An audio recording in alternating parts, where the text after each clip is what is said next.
Bagimu diberi kuasa, kabarkan Injilnya.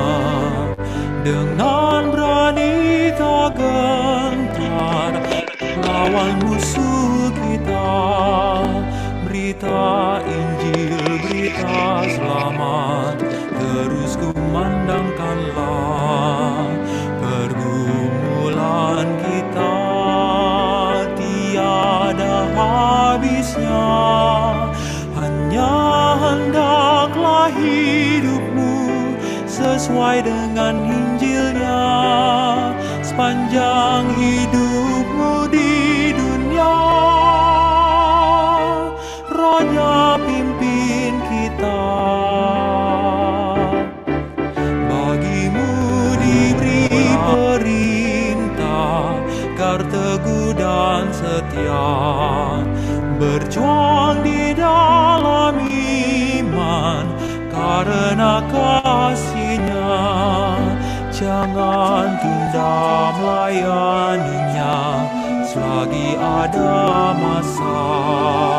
Perjuangan kita tiada habisnya, hanya hendaklah hidupmu sesuai dengan Injilnya.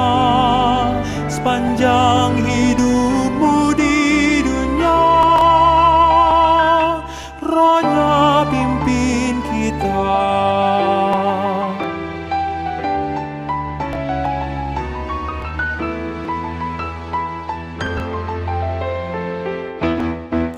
Bagimu diberi anugerah untuk hidup menderita, ikut jalan salib-Nya menuju hidup bahagia. Bersyukurlah pada Allah akan kebangkitan-Nya. Penderitaan kita tiada artinya, hanya hendaklah hidupmu sesuai dengan Injilnya. Sepanjang hidupmu di dunia, Rohnya pimpin kita.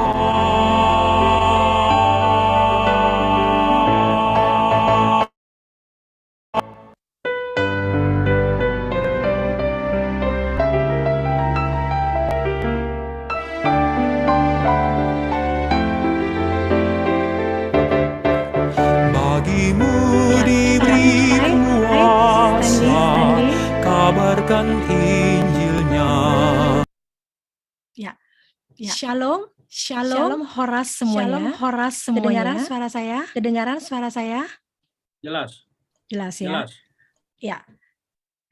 Kami pengurus KBD YBD menyambut dengan sukacita kehadiran saudara dan saudari kita semua di sini.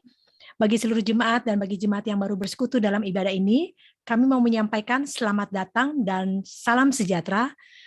Untuk hikmatnya acara, dimohon agar ponsel dimatikan selama kebaktian dan juga di-mute-kan sehingga kita boleh dapat bernyanyi di tempat masing-masing. Kita akan dipimpin ataupun juga di-lead oleh singer ya nantinya, dan ada juga kesaksian pujian dan juga seluruhnya kita boleh dapat dengan hikmatnya boleh mengikuti ibadah dari awal sampai akhirnya. Kita akan memulai ibadah kita. Kita akan memulainya dengan bersaat teduh sejenak, yang dimana boleh pujian dinyanyikan sejauh timur dari barat. Saya persilakan.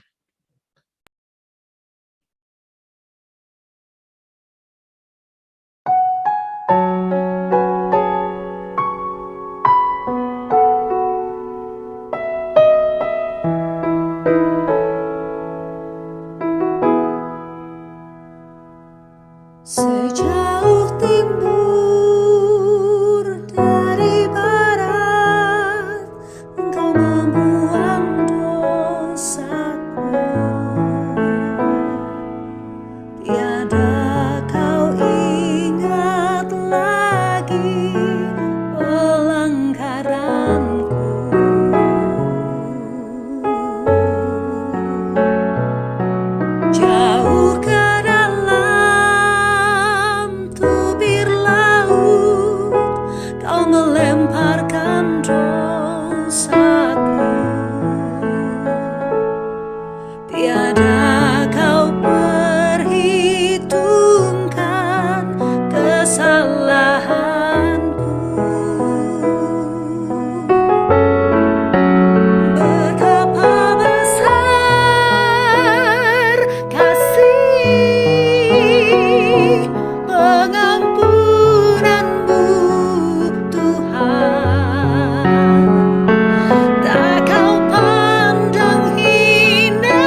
Tema pada minggu hari ini adalah ampun Tuhan, aku sulit mengampuni.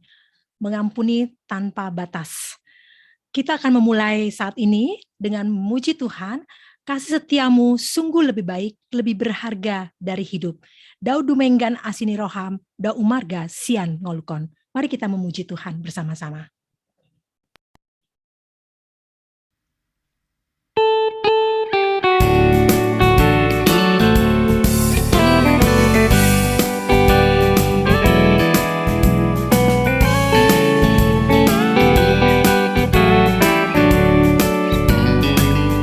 Kasih setiamu sungguh lebih baik, lebih berharga dari hidupku.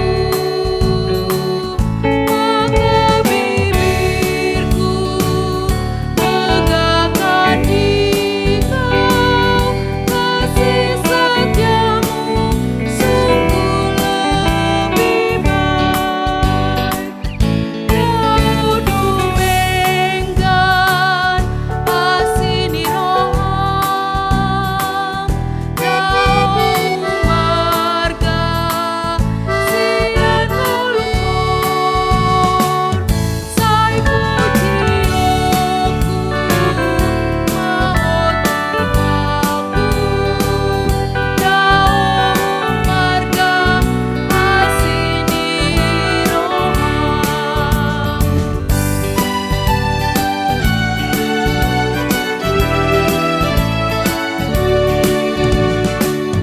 Alago arku rodo aku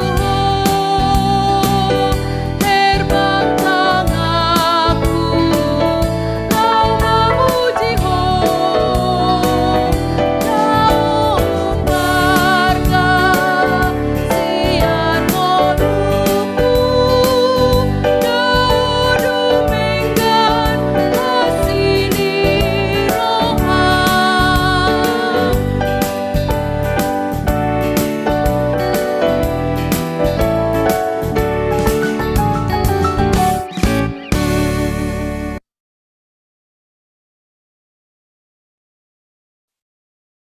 Fotum dan doa pembukaan oleh Bapak Pendeta Mangapul Segala. Apakah suara saya cukup jelas? Jelas, Amang. Oke, puji Tuhan. Mari kita menyerahkan ibadah kita kepada Tuhan. Ibadah bulanan komunitas Bonapasogit Diaspora hanya jadi di dalam nama Allah Tritunggal. Allah Bapa, Allah Anak, dan Allah Roh Kudus. Turunlah atas saudara-saudara sekalian anugerah dan damai sejahtera dari Tuhan kita Yesus Kristus. Kita berdoa. Benar ya Bapa, sebagaimana pujian yang baru kami persembahkan. Kasih setiamu jauh lebih tinggi, lebih besar daripada semua yang kami kerjakan, kami pikirkan, dan hidupkan. Terima kasih ya Bapa. Di dalam kasih setiamu lah kami dipelihara di hari-hari di bulan lalu. Dan kami boleh kembali beribadah dalam ibadah rutin tiap bulan ini. Kiranya kami semua dikuduskan, disempurnakan, dikobarkan roh kami untuk memuji, memuliakan nama Tuhan sekalipun dalam kondisi ibadah virtual ini. Kami berdoa untuk seluruh umat-Mu dimanapun berada, Tuhan berkati. Semua alat yang kami gunakan, sinyal yang baik, Tuhan berkati. Segala panah api si iblis, kami tolak, kami usir dalam nama Tuhan Yesus. Dan berkatilah kami Bapa. Kami menyerahkan acara kami, pujian, terutama firman Tuhan yang sebentar didengar. Dalam nama Tuhan Yesus. Amin.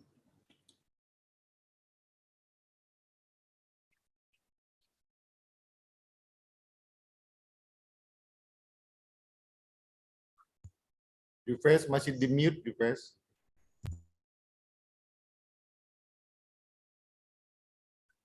Oke, tadi tutup ya. Ya, kita akan mendengarkan kesaksian hidup dari Kak Sita Manurung.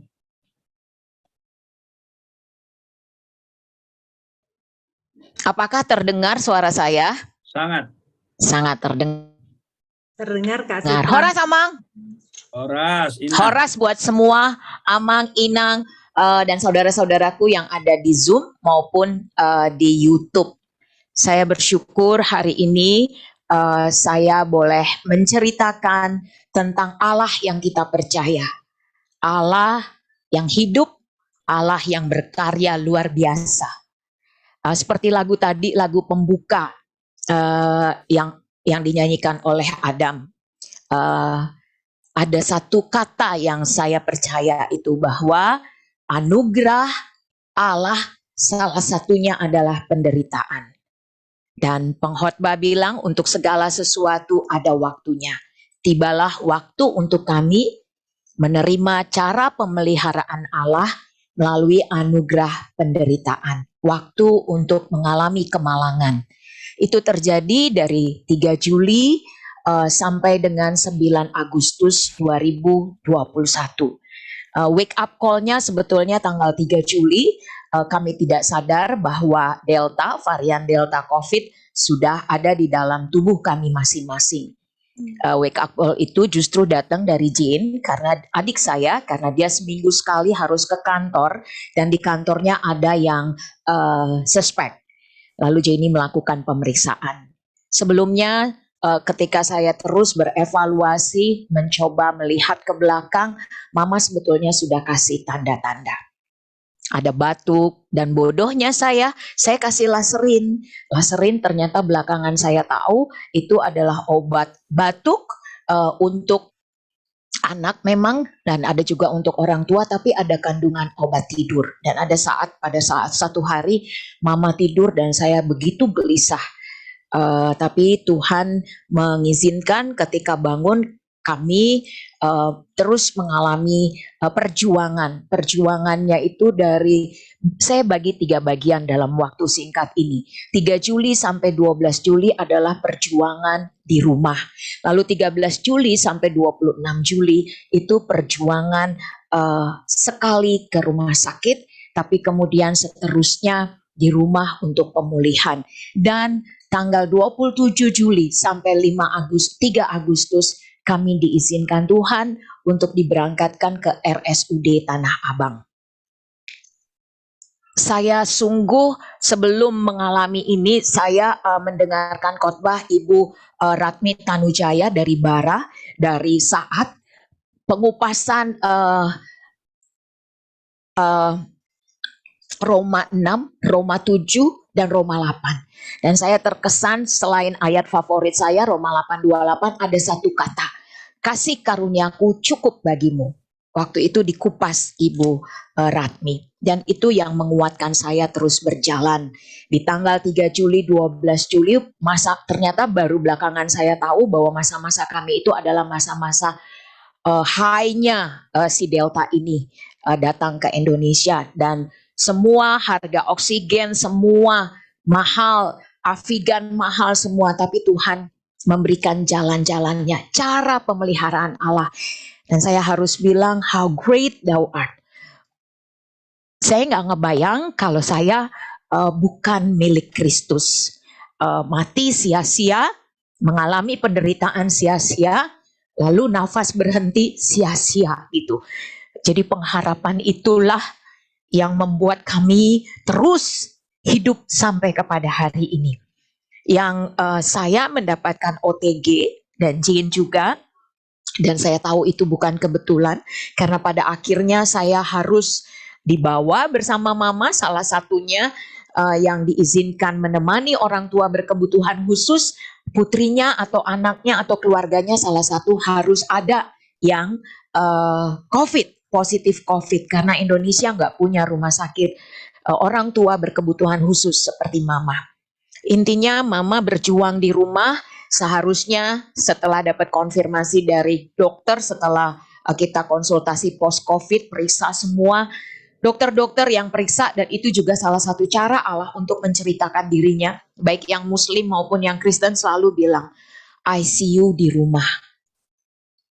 I see you di rumah. Mama heran mereka, mama bisa hidup, bisa sehat, karena mama usianya udah 78, komorbidnya banyak, irama jantung, darah tinggi, Alzheimer, gagal ginjal kronik, di mana hanya 25% ininya, fungsi ginjalnya, dan harus juga makan yang sesuai dengan kebutuhan beliau gitu. Lalu kita mengalami apa? Penolakan rumah sakit. Ada rumah sakit 2 yang menolak kita, rumah sakit swasta, karena mama Alzheimer, nggak ada ahlinya. Padahal itu belum di screening COVID. Rumah sakit yang besar ngantri, semuanya itu ngantri, apa yang dituliskan media itu benar, ngantri sekali, dan coba pakai jalur khusus lewat kenalan keluarga, tetap tidak memungkinkan. 3 Juli sampai 12 Juli, 10 Juli itu mama mendapat, kami merasa itu serangan stroke, karena ketika kami membawa mama ke toilet kamarnya, mama tuh mendelik ke atas gitu ya. Kami langsung melarikan, dan di situ pun hanya disamperin ke Rumah Sakit Otak Nasional. Di situ pun caranya adalah tidak bisa masuk IGD, tapi dokter-dokter samperin mobil-mobil yang ngantri.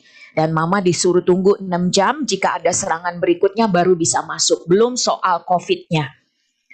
Lalu di rumah Tuhan memberikan akal, memberikan ide.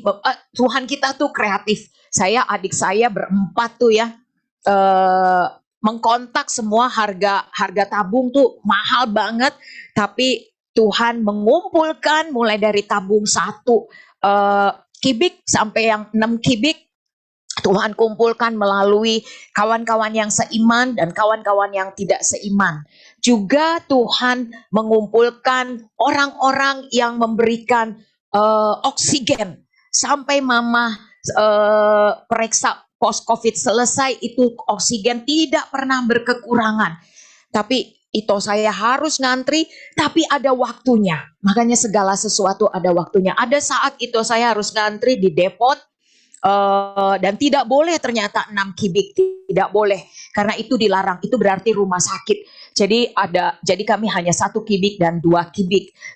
Lalu itu pun masih Tuhan izinkan sempat memberi pertolongan kepada seorang bapak yang sesak dan tidak punya tabung. Jadi kita berbagi udara, oksigen. Lalu Tuhan rasa waktunya sudah selesai kamu untuk ngantri. Saya pikir begitu ya. Lalu Tuhan izinkan, waktu itu saya menyebarkan tempat-tempat ke siapa saja yang ada di handphone saya, tempat-tempat pengambilan oksigen, tanpa tahu bahwa dia sakit atau enggak. Ternyata saya yang menggunakan itu. Jadi sampai terakhir, sampai bulan kemarin, yang selalu standby itu adalah dari Reform yang di Rawagelem dan Man of Others. Dia menyebutnya Man for Others, salah satu orang tua dari Jin, membuka rumahnya untuk kami mendapatkan oksigen di Bangka. Jadi dari oksigen saturasi turun naik, dari yang normal di rumah sakit harus 94, mama tuh yang terendah di 18 Juli itu 76, dan pakai NRM dan nasal kanul, semuanya itu.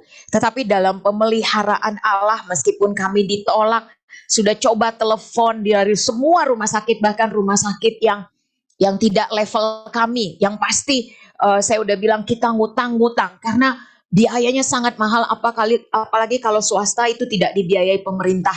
Dari info yang saya terima dari yang menderita itu bisa 500 juta sampai 1 M. Tapi Tuhan tahu siapa saya, siapa keluarga saya. Dan dia bekerja sesuai dengan firman-Nya, tidak ada yang meleset. 13 Juli, 26 Juli, akhirnya Tuhan di 13 Juli itu krusial sekali. Tuhan mengutus tetangga kami yang sudah lama tidak tinggal dekat rumah kami, dia seorang suster Siloam. Mengutus ke rumah kami dari WA, dia tanya, lalu melalui WA lah infus dipasang, kemudian juga NRM dilatih, sonde dipasang, dan lewat beliau juga, lewat ibu ini, kami bisa tanggal 13 Juli ke rumah sakit. Otak kembali tidak dimungkinkan walaupun sudah dicoba segala jalan. Akhirnya kami pergi ke Siloam, Kebun Jeruk. Dan di sana Mama mendapatkan screening. Kata-kata yang betul mematahkan semangat itu terjadi dari setiap dokter. Kecuali ketika kami tanggal 13 itu. Saya rasa Tuhan pakai ibu ini. Karena dia berkata dia saudara kami. Lalu Mama di screening, di CT scan, semuanya dan Mama positif. Dan dokter bilang, ibu Anda kalau mau dirawat harus tunggu karena tidak ada yang COVID di antara kalian. Tidak ada rumah sakit berkebutuhan khusus buat orang tua. Dan akhirnya setelah di lab uji darah, semuanya setelah diskusi, akhirnya dokter Doni waktu itu yang memberikan kalau jelek, kalau apa, kami memutuskan merawat Mama di rumah sampai dengan 26 Juli. Lalu 22 Juli home care. Waktu itu padahal kami sudah daftar, harusnya 14 dilakukan, tapi ternyata tidak bisa. Jadi itu yang saya bilang, segala sesuatu in his time. Kami tidak jadi memang 14 Juli, karena ternyata 13 Juli harus diperiksa. Dan 22 Juli ketika home care, saya positif COVID gitu ya, udah tahu sebetulnya, tapi itu ternyata akan menolong Mama nanti saat dibawa ke RSUD Tanah Abang. Dan terus Mama melakukan Jane itu sampai trauma, pegang NRM gitu ya, sampai dia sendiri, karena waktu itu line dengan semua hubungan dokter putus, tapi juga Tuhan membuka line dokter yang tidak dikenal pun, yang kenalnya lewat Twitter, bahkan nelpon dari Balikpapan, padahal cuma nge-tweet karena ibunya mirip seperti Mama. Jadi semua cara kita lakukan yang terbaik, selebihnya biarkan Tuhan bekerja. Dan ketika Mama sudah lebih sembuh, sonde sudah dilakukan 1 minggu, dicoba, lalu kita coba untuk makan agar-agar supaya Mama dilepas sondenya, karena kalau sonde kelamaan juga infeksi. Lalu kemudian pada saat itu juga ternyata Mama boleh dilepas. Lalu kemudian tanggal 27 kami dibawa ke RSUD Tanah Abang, dan di sana di ambulans, saya tahu waktu saya udah habis di ambulans, saya menangis khususnya dan ngajak Mama nyanyi kumenang dan bilang kita menginjili ya Mak ke sana. Dan di sana kami dikasih kamar terbesar, dan puji Tuhan saya bisa menginjili satu demi satu pribadi di kamar sana. Sampai hari ini kami tetap berhubungan dengan 2 pasien, terus menyatakan kasih Tuhan. Dan Mama dan saya juga di RSUD menjadi cerita khusus buat para dokter tentang Allah kita. Itulah kesaksian dan perjuangan kami bersama Tuhan dan cara Allah memelihara milik kepunyaannya. Terpujilah Allah Bapa, Putra, dan Roh Kudus. Amin. Puji nama Tuhan, kesaksian hidup yang dimana bersama dengan Mama memang luar biasa ya Kak Sita ya. Ya, memang ada suatu perjuangan dan juga air mata, dan kalau bisa nyawa kita kasih Mama ya. Ya, kita akan mendengarkan khotbah dari Pendeta Marajohan Sijabat, yang dimana kita boleh memuji Tuhan, mempersiapkan hati dan pikiran kita untuk menyanyi kasih dari surga memenuhi tempat ini. Biarlah kita boleh dapat terus menyanyikan pujian ini untuk boleh dapat merasakan kasih setia Tuhan.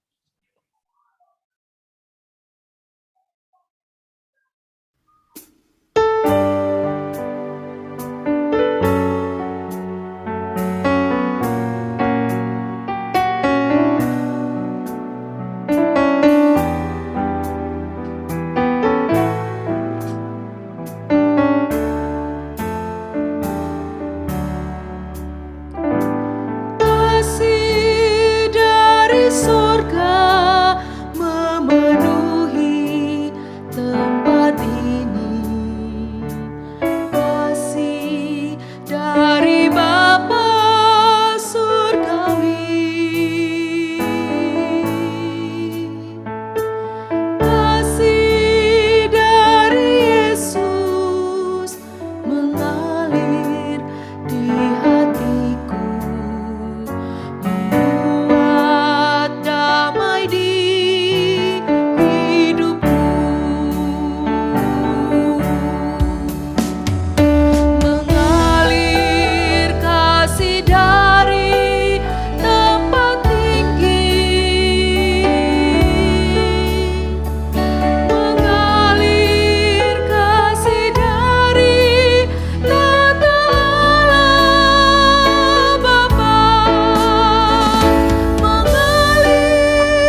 Silakan Amang, Pendeta Marajahan Sijabat, menyampaikan firman-Nya. Selamat sore, Bihamu, dan Tuhan Ami. Selamat sore Bang Ojek. Selamat sore Amang. Saya harus mencoba pakai bahasa Bonapasogit, asapas. Tapi kalau aku lanjutkan nanti ngamar pasir-pasir. Sebenarnya aku dulu lebih pandai sedikit dari Kak Junika ini, bahasa Batak. Tapi sekarang dia jauh sudah lebih pandai dari aku sekarang. Memanglah ya, lingkungan itu mempengaruhi ya. Terima kasih kepada Tuhan untuk cinta Tuhan yang Tuhan taruh pada Bang Mangapul dan kakak, sehingga bisa menggarami dan menjangkau Sigapiton dan seluruh Samosir. Terima kasih kepada Tuhan ya. Dan kalau Bang Mangapul berkata bahwa anak-anak STT Trinita adalah murid-muridnya, dan saya ini bekas muridnya, saya agak tersinggung dengan kata bekas itu ya. Saya ini bukan bekas muridnya, sampai sekarang saya masih muridnya. Saya masih nontonin itu YouTube dan perdebatan-perdebatan yang sebagian tidak jelas. Kita bersyukur, Bapak Ibu sekalian dikasih oleh Tuhan. Kita kenalan dulu kali ya, sedikit. Saya share screen. Kamu, dan Tuhan Ami, inilah keluargaku. Ini saya share screen, inilah keluargaku semua. Bang Mangapul jauh lebih berusia dari saya dan jauh lebih lagi.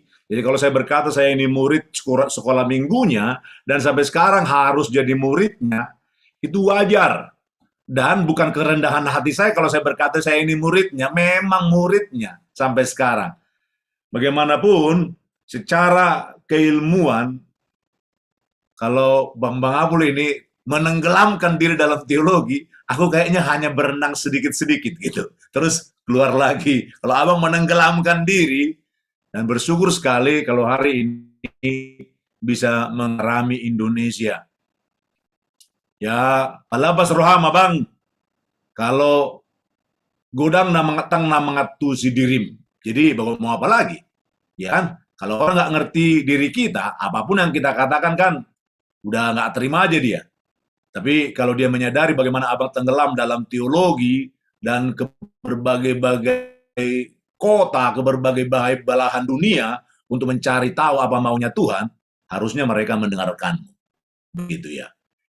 Jadi adik-adikku di ST Trinity, rendahkan hatimu nak, rendahkan hatimu dan besarkan juga hatimu. Engkau dididik oleh seorang yang pernah mendidik saya secara langsung di sekolah minggu. Dia keras memang, dari dulu itu. Dan kalau sekarang dia keras, pujilah Tuhan, engkau mendapat hal yang sama seperti yang kudapat dulu di sekolah minggu. Dan kalau aku ada sekarang seperti sekarang ini, dan kemudian ada anak-anak yang hadir dalam tanggaku, yaitu dari tangan dialah aku belajar banyak hal. Jadi banggalah kalau kau menjadi murid dari guruku sampai sekarang. Jadi kita punya guru yang sama, terpujilah Tuhan. Inilah keluargaku, Amang Inang dan saudaraku semua. Ini istri tercinta yang Bang Mangapul juga mengenalnya, karena kami mengenal dulu di SMA, dan gadis ini sama-sama kami mengagumi Bang Mangapul dan juga mengenal Kak Junika. Kemudian ini anakku yang pertama, dia alumni dari ITB, dan waktu itu sebenarnya dia masuk diterima di Presiu dengan full scholarship. Tapi Bang Mangapul waktu itu juga mengatakan, pilih mana Bang? Lalu Bang Mangapul bilang, ya ITB lah, masa Presiu? Jadi bersyukur dia mengambil ITB dan dia selesai dari ITB dengan sangat baik. Kemudian diundang oleh NUS Singapura untuk belajar entrepreneurship. Dan rupanya panggilan hidupnya menjadi entrepreneur. Dan hari ini, laki-laki ini di usia 25 tahun masuk Forbes 30 under 30, kemudian dia mendirikan satu usaha namanya Menanti. Kalau Bapak Ibu di Indonesia belum pernah minum Menanti, belilah Menanti. Anak inilah CEO-nya. Dan kemudian dia mendirikan PT hari ini dengan dimulai satu usaha orang-orang muda, terpujilah Tuhan. Ini Jehian. Bang Mangapul nggak tahu dia, Abang Mangapul tahu yang nomor 2 karena YouTube-nya. Tapi sesungguhnya banyak hal di belakang adalah pekerjaannya lah abang yang baik hati ini. Namanya Jehian Panangian Sijabat, abang. Ini Jerome. Jerome, betul sekali yang Bang Mangapul mengatakan. Kenapa saya pilih nama Jerome? Dan mengapa Bang Mangapul kemudian juga pilih nama cucunya Jerome? Betul. Abad keempat ada seorang teolog atau ahli kitab namanya Jerome. Dia membuat satu terjemahan supaya orang bisa baca Alkitab lebih baik ke bahasa Latin, dia buat Alkitab, terjemahan. Dan karena nama itulah sebenarnya kemudian saya pilih nama Jerome. Jadi betul Bang, informasi itu. Kemudian saya ambil satu Pauline. Nah, ini kata Pauline juga Batak banget ternyata. Sampai bapakku sendiri terheran-heran. Dia bilang gini, sia dia botoh hai. Gitu kan. Karena dia pikirnya aku ini Batak palsu kan. Sia dia botoh hai. Aku bilang, Bapak, aku botoh dosa otik. Gitu kan. Aku tahu sedikit lah. Jadi, Mang Inang, ini Jerome. Terima kasih. Sekarang tahun terakhir di Waseda University, dia dapat beasiswa full ke Jepang. Dan sekarang di sana karena dia nggak boleh kerja, orang muda ini rajin gitu. Nggak boleh kerja, dia cari kerjaan. Tapi kan nggak boleh kerja sama perusahaan, maka dia buat YouTube. Ketika dia buat YouTube, dia awal-awalnya agak ragu-ragu, tapi kemudian dia melihat gerakan yang besar terjadi, dan kemudian sekarang YouTube-nya menuju 8 juta subscriber. Terima kasih kepada Tuhan. Tadi saya juga sebutkan Bang, linknya abang kasih. Kuharap dia mau menonton YouTube yang kau link itu, sehingga boleh dia tahu guru sekolah minggu bapaknya. Kira-kira begitu. Nah, ini doakan Bapak Mang Inang supaya dia boleh selesai tahun depan dan dia akan berkiprah lebih luas di Indonesia. Oh ya, yang besar ini sekarang lagi ambil master di MIT. Doakan Mang Inang. Kalau anak-anak Tuhan itu mengasihi Tuhan dan menjadi berpengaruh dengan mulia. Apalah artinya kaya tapi nggak berpengaruh? Apa artinya terkenal tapi sampah produknya? Doa kami adalah bahwa anak-anak ini terkenal, kaya boleh kalau Tuhan berikan, tapi harus berpengaruh sebagai terang Tuhan. Doakan. Ini yang kecil kelas 3 SMP. Ini sudah ada pacar, yang nomor 2 ini belum memutuskan. Doakan Mang Inang supaya dia juga bisa memutuskan perempuan mana yang harus menjadi pendamping hidupnya. Baik, kita akan bahas satu tema yang terlalu sering kita bicarakan. Terlalu sering kita bicarakan. Jadi apa yang harus saya omongin sekarang? Karena sudah terlalu sering dibicarakan. Tapi makin sering dibicarakan, makin banyak yang melanggarnya. Lalu mau ngapain saya sekarang? Apalagi kita mengenal kata dalam bahasa Batak, jugul. Anda tahu arti jugul? Kenapa muncul kata jugul? Karena orang Batak jugul. Saya nggak tahu apakah terjemahan jugul itu ya. Tapi ada lagi kata-kata yang lain. Katanya hotel, hosom, teal, latte, elat. Apa terjemahan itu saya nggak tahu lagi ya, cuma ada rangkuman akronim dan artinya ternyata jelek semua.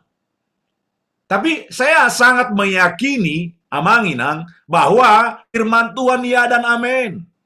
Andaikan hanya seorang yang melakukannya, terpujilah Tuhan, dan satu orang itu akan diberi kuasa mengubah banyak orang karena dia menjadi pewujudnya. Dan rumah tangga itu menjadi pewujudnya, maka rumah tangga itu akan menggarami rumah tangga yang lain. Jadi aku senang banget lihat Laiku, Ferry, Tampu Bolon, kalian berdua duduk di situ, senang lihatnya. Ya kan? Kalau nggak ada cinta dan pengampunan di antara kalian, sudah jauh-jauh pasti duduknya. Tapi hari ini dekat-dekat, seakan-akan nggak terpisahkan cara duduk itu ya. Terpujilah Tuhan. Mari, kita akan mendalami firman Tuhan bersama-sama, kita berdoa. Mohon Tuhan mengajari kita dan mengajari kita menaklukkan hati kita kepada Tuhan. Kita berdoa. Allah yang hidup, kami bersyukur untuk kasih terbesar dalam Yesus Kristus. Terhormatlah hamba-Mu, boleh berjumpa dengan saudaraku ini. Terhormatlah hamba-Mu karena dapat kembali bersama-sama mendalami firman Tuhan bersama guruku. Terima kasih Tuhan. Terima kasih. Rendahkan hati kami supaya kami menjadi pewujud firman-Mu. Sebab apatah artinya mendalami firman tanpa kelakuan sesuai firman? Apalah artinya seorang Kristen tanpa menjadi Kristiani? Mohon anugerah Tuhan, mohon kasih Tuhan. Tuhan, ajari hamba-Mu, ajari kami semua. Dan sekali lagi, biar ada hati yang ditaklukkan, menaklukkan diri kepada Tuhan. Kepada mau Tuhan, kepada firman Tuhan. Dalam nama Tuhan, kami menyerahkan pendalaman kami. Haleluya. Amin. Mari kita baca Alkitab bersama-sama. Kita baca Matius 18 ayat 21 sampai 35.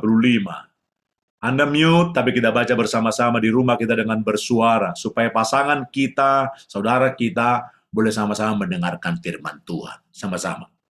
Kemudian datanglah Petrus dan berkata kepada Yesus, "Tuhan, sampai berapa kali aku harus mengampuni saudaraku jika ia berbuat dosa terhadap aku? Sampai 7 kali?" Sebenarnya 7 kali di sini sudah lebih tinggi daripada tuntutan oleh ahli Taurat. Ahli Taurat menekankan kepada 3. Petrus udah ambil yang rujukan yang lebih besar, 7. Tapi Tuhan mengatakan, Yesus berkata kepadanya, "Bukan, aku berkata kepadamu, bukan sampai 7 kali, melainkan sampai 70 kali 7 kali. Kata kalinya itu agak kelebihan satu di belakangnya. Harusnya cukuplah 70 kali 7. Begitu saja. Sebab hal kerajaan sorga seumpama seorang raja yang hendak mengadakan perhitungan dengan hamba-hambanya. Tuhan berikan perumpamaan.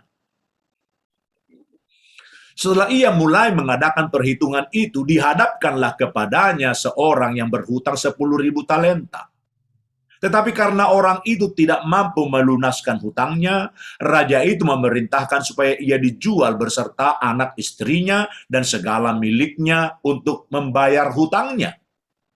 Maka sujudlah hamba itu menyembah dia, katanya, "Sabarlah dahulu, segala hutangku akan kulunaskan." Lihat bersama-sama, segala hutangnya bisa dilunaskan menurut dia. Tapi lihat, dia perlu menjual, sudah perlu jual anaknya, jual istrinya, dan segala miliknya untuk bayar hutangnya. Jadi sebenarnya, apakah permintaan ini permintaan yang logis? Jika dibandingkan dengan semua ini, tidak juga. Karena itulah, makna selanjutnya kalimat dari raja besar itu, atau dari bos itu, menjadi sesuatu yang sangat-sangat besar. Lalu tergeraklah hati raja itu oleh belas kasihan akan hamba itu, sehingga ia membebaskannya dan menghapuskan hutangnya. Tetapi, ini menjadi sesuatu yang sangat luar biasa di sini. Tetapi ketika hamba itu keluar, dia bertemu dengan seorang hamba lain yang berhutang 100 dinar kepadanya. 100 dinar. Ia menangkap dan mencekik kawannya itu, katanya, "Bayar hutangmu." Maka sujudlah kawannya itu dan memohon kepadanya.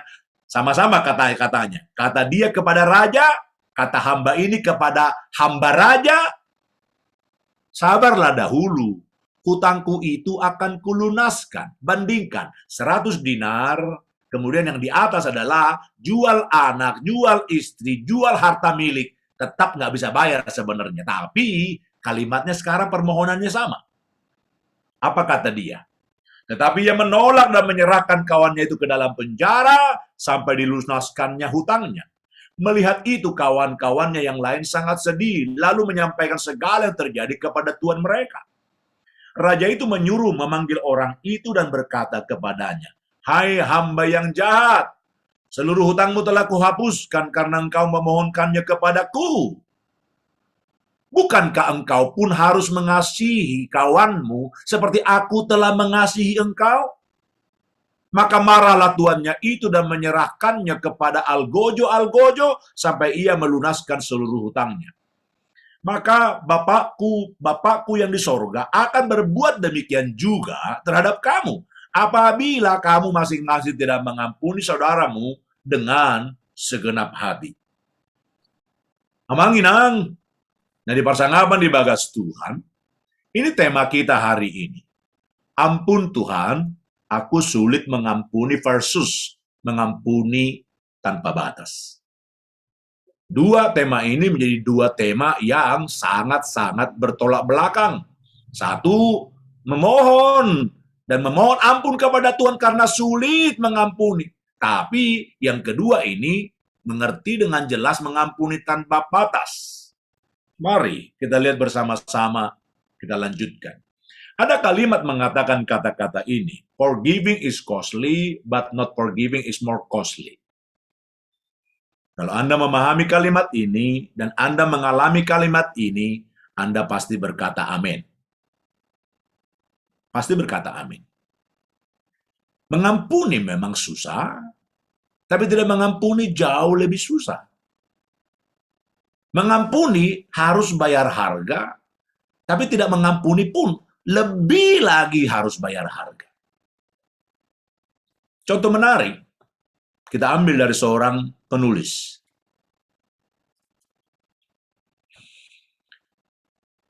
Lucien Young and Samuel Holmes, How He Lost His Pardon. Bagaimana dia kehilangan dikatakan pengampunannya atau pemaafan.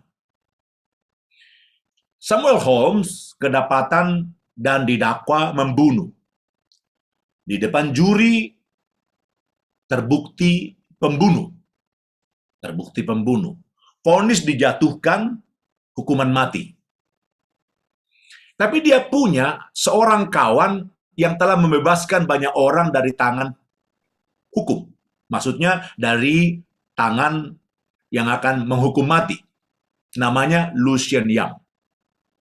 Lucien Young kemudian bertekad seperti membebaskan teman-teman yang lain yang dari hukuman mati, dia ingin membebaskan temannya Samuel Holmes. Dia pergi ke penguasa kota dan dia berkata kepada gubernur dan dia berkata, "Gubernur, Pak Gubernur, saya bisa membuktikan teman saya itu orang yang baik. Mungkin dia salah jalan sedikit, tapi kemudian tanpa sengaja dia membunuh." Gubernur kemudian berkata, "Oh ya, temanmu sebagus itu?" "Iya, saya mengenal dia." "Oke, tapi temanmu bisa bebas," dia bilang. "Temanmu bisa bebas. Hanya kau perlu tanyakan dia, apa yang dia lakukan kalau dia keluar dari penjara. Dan itu menentukan apakah dia dapat bebas atau harus hukuman mati. Setiap kata yang dia katakan memberi tanggung jawab, memberikan dampak kepada dia bebas atau harus mati. Kalau betul dia akan menerima dia bersalah atau dia memaafkan semua orang yang menuduh dia, oke, dia bisa bebas. Tapi kalau dendam yang muncul adalah kematian. Tanpa diketahui Samuel Holmes percakapan itu. Lalu Lucien Young kemudian datang ke penjara. Berjalan di gang penjara, kemudian dia berjumpa dengan Samuel Holmes, kemudian dia bertanya kepada Samuel Holmes, "Samuel, saya mau nanya dong bro, aku mengenalmu, aku tahu engkau orang baik, tapi aku mau nanya sekarang, sejauh mana sebenarnya engkau keadaanmu? Aku mau tanya, apa yang kau lakukan kalau kau kemudian bebas? Apa yang kau lakukan kalau kau bebas dengan orang yang menuduhmu, dengan hakim, dengan orang yang mendakwamu, dengan orang yang melihat engkau sebagai orang yang pembunuh, sebagai saksi mata? Apa yang terjadi? Bila kamu diampuni dan dibebaskan dari penjara, apa yang kamu pertama-tama akan lakukan?" Inilah jawabannya. "Saya akan cari hakim yang memvonis dan kemudian tembak mati. Kedua, saya temukan saksi mata dan bunuh dia." Ini kalimat-kalimatnya. Dan cerita itu kemudian diakhiri dengan kata-kata, "He lost his pardon." Ia kehilangan pengampunannya. Ia kehilangan kesempatannya. Amanginang, lihat bersama-sama. Kalimat-kalimat ini memang seperti menjadi hanya satu cerita tanpa konteks, tapi jelas ini dalam kehidupan nyata. Dalam kehidupan rumah tangga bisa terjadi. Dalam kehidupan dikatakan antar masyarakat bisa terjadi. Dan mungkin bukan nyawa kita yang menjadi taruhannya, tapi bahagia kita taruhannya, rumah tangga kita taruhannya, anak-anak kita taruhannya. Abang Inang, mari belajar. Perikop sebelumnya dari nats yang kita baca barusan adalah mengenai komunitas. Komunitas orang percaya. Ada yang bersalah, tegur 4 mata. Ada yang bersalah, nggak mau terima, bawa 1 orang untuk berbincang dengan dia. Kalau dia nggak terima, tegur dia di depan komunitas, di depan gereja. Dan saya pikir HKBP yang besar itu masih melakukannya, ada ekskomunikasi. Kehidupan komunitas orang percaya demikianlah harusnya, ada tatanya, ada sopan santunnya, ada caranya. Kenapa? Komunitas orang percaya inilah orang-orang yang telah mengalami penebusan itu. Jadi sekali lagi Bapak bisa mencintai Tuhan, konteks di atas mengenai kehidupan bersama orang percaya, yang ini pun harusnya adalah orang yang telah mengalami Tuhan, sekarang dia bagaimana dia berlaku kepada orang lain yang bersalah kepadanya. Abang Inang, mari berjuang. Yang pasti bukan kepada jumlah hitungannya yang menjadi tekanan daripada nats ini. Bukan 70 kali 7. Atau 70 kali 7 kali gitu mamanya. Bukan situ. Walaupun jumlahnya signifikan, 70 kali 7 sampai nanti 490 kali, jumlahnya cukup signifikan, tapi bukan itu. Bukan itu. Lebih kepada kualitas dari setiap pengampunan. Penuhnya pemahaman dan pengalaman akan pengampunan yang ku alami, yang kemudian dikatakan aku bisa memberikan pengampunan kepada orang lain. Saya ulangi kalimat-kalimat ini. Jadi orang yang mengalami inilah, mengalami pengampunan Tuhan itulah yang sedang diperhadapkan dengan situasi ini. Maka raja itu mengatakan, lalu tergeraklah hati raja itu oleh belas kasihan akan hamba itu, sehingga ia membebaskannya dan menghapuskan hutangnya, menghapuskan utangnya. Seperti saya katakan di awal-awal, kalau di jumlah jual anak jadi budak, jual istri jadi budak, jual semuanya, nggak bisa bayar. Jadi ketika dia memohon sebenarnya, sabarlah dahulu, hutangku akan dilunaskan, itu omong kosong sebenarnya, bukan pengertian yang benar itu. Kenapa nggak sanggup bayar kok? Bayangkan Bapak Ibu, tak terlunasi. 10.000 talenta, kita coba urai sedikit. 1 talenta 6.000 dinar. 1 dinar upah seorang buruh harian. Sekarang upah seorang buruh di Surabaya 150.000. Kalau Anda pikirkan bersama-sama, 10.000 talenta berarti 60 juta dinar, berarti kerja dikatakan 60 juta hari. Yang artinya adalah sampai mati dan hidup kembali berkali-kali nggak bisa lunas. Berkali-kali kalau kita berpikir seperti berpikir orang India yang berkata ada reinkarnasi, udah bayar berkali-kali, udah hidup berkali-kali nggak bisa lunas. Jadi sebenarnya kalimat hamba ini adalah bukan sabarlah dahulu harusnya. Ampun Tuhan, nggak bisa Tuhan, nggak mampu Tuhan. Itu harusnya bahasanya. Tapi walaupun bahasanya enteng, sabarlah dahulu, segala hutang kan kulunaskan. Tapi lihat bersama-sama, kasih dari raja itu meluap. Ketika kasih raja itu meluap, dia memberikan dikatakan kasih itu. Lalu tergeraklah hati raja itu oleh belas kasihan akan hamba itu, sehingga ia membebaskannya dan menghapuskan hutangnya. Membebaskannya, lihat, permohonannya masih ringan. Harusnya bukan seringan ini. Tapi raja itu datang dengan kasihnya, sehingga permohonan yang mungkin ya agak tanggung-tanggung pun, raja itu melihat pada dirinya yang berbelas kasihan, kemudian mengampuni orang itu. Tapi lihat bersama-sama dampaknya. Tetapi ketika hamba itu keluar, ia bertemu dengan seorang hamba lain yang berhutang 100 dinar kepadanya, 100 dinar. Ia menangkap dan mencekik kawannya itu, katanya bayar hutangmu. 100 dinar. 100 dinar kali 60 juta dinar sekarang buat perbandingan. Ketika hamba itu keluar, ia bertemu dengan seorang hamba lain yang berhutang 100 dinar kepadanya. Ia menangkap dan mencekik kawannya itu dan dia berkata, bayar hutangmu. Nggak tanggung-tanggung Bapak Ibu. Yang dalam penafsiran saya Bapak Ibu, sebenarnya perumpamaan ini adalah perumpamaan, kalau dalam bahasa itu kalimat retoris sebenarnya. Yang harusnya, yang terjadi adalah pada hamba itu pasti mengampuni. Karena dia sudah diampuni 60 juta dinar. Apa artinya 100 dinar dibandingkan 60 juta dinar? Nggak ada apa-apanya. Tapi lihat bersama-sama. Dia memohon dengan ringan kepada raja itu dan diberi pengampunan. Sekarang orang ini mendapatkan kalimat yang sama. Yaitu, sabarlah dahulu. Tapi yang terjadi dicekek, kemudian dipenjarakan. Yang artinya apa? Tuhan mau membawa kita ke dalam pemahaman yang harusnya pengampunan terjadi dan harus terjadi karena engkau telah diampuni.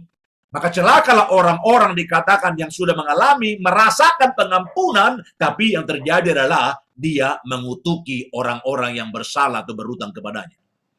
100 dinar versus 60 juta dinar.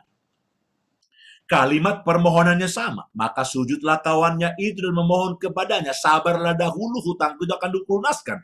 Ini kalimatnya benar ini. Sabarlah dahulu, hutangku akan dikulunaskan. Benar. 100 dinar dia bisa bayar. Dia bisa bayar. Lihat Bapak bisa mencintai Tuhan. 100 dinar dia bisa bayar. Yang tadi dia nggak bisa bayar. Bahkan kalau hidup berkali-kali pun nggak bisa bayar. Tapi lihat.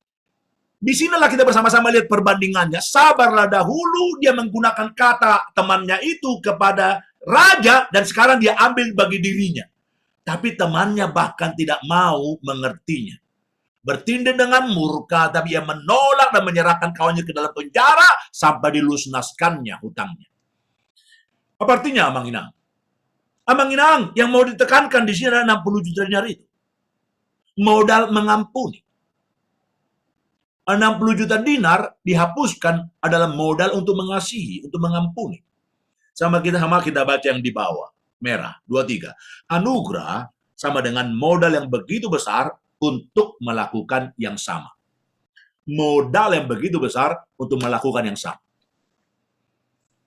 Sama-sama katakan, sekalipun di mute, katakan sama-sama, saya telah diampuni terlalu banyak. Sama-sama.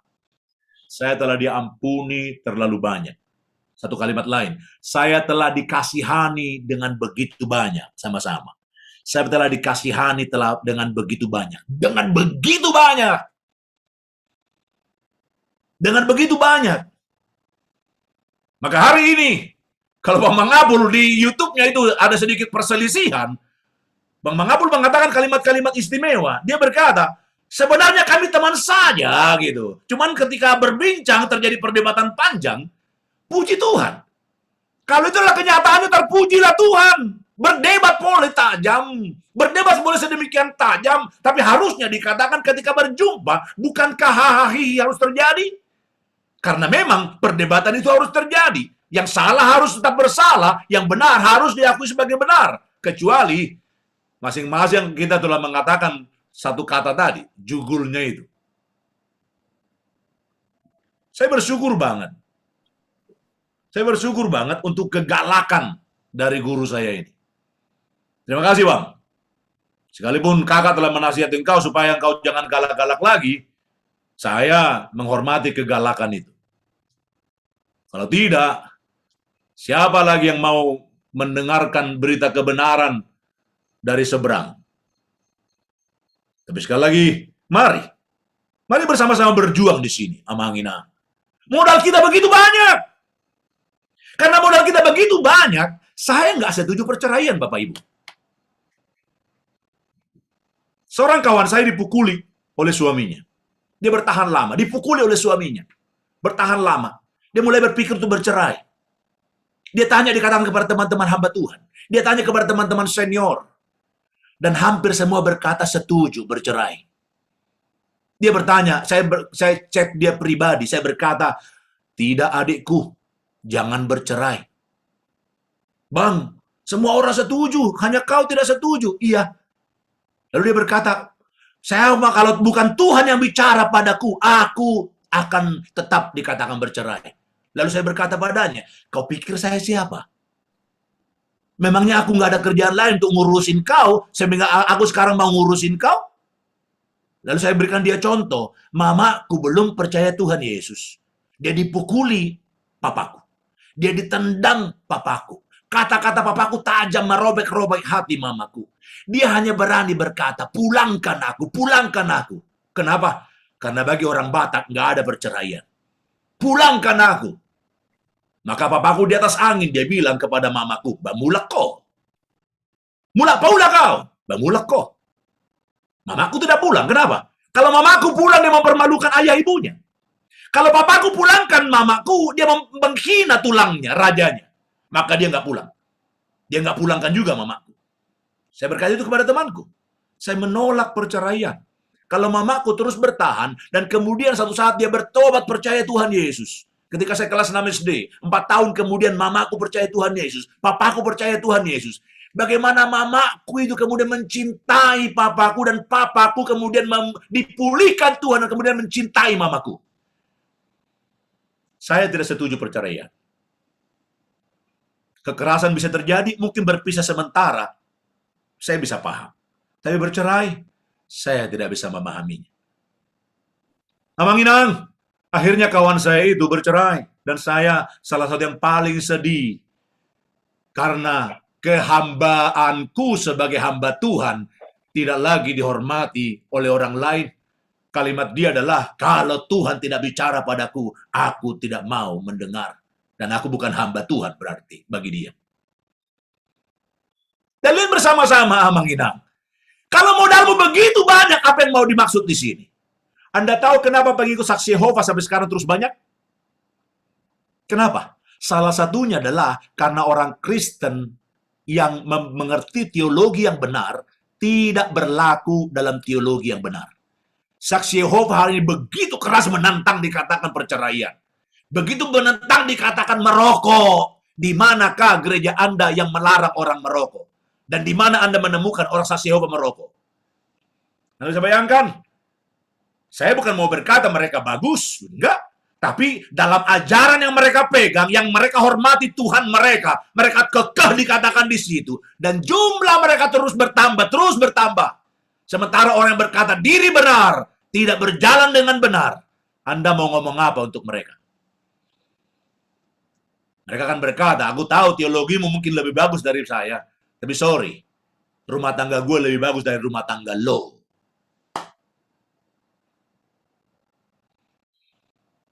1 Yohanes 4 ayat 19 mengatakan, kita mengasihi karena Allah lebih dahulu mengasihi kita. Jadi benar lagu yang diambil dari lagu Batak itu. Tuhan lebih dulu mengasihi kepadaku, mengasihi lebih sungguh. Haleluya. Emma tutu. Karena Engkau Tuhan. Dan tadi ada kalimat-kalimat bagus. Kemurahan-Mu lebih dari hidup. Anda tahu itu dari Alkitab? Itu kata-kata dari Alkitab? Kemurahan-Mu lebih dari hidup. Apa artinya?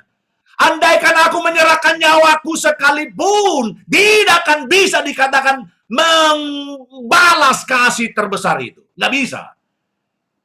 Tapi sekarang banyak orang berkata, aku tahu kasih Tuhan begitu melimpah bagiku, tapi apa daya, hati ini dicabik-cabik ala perbuatan.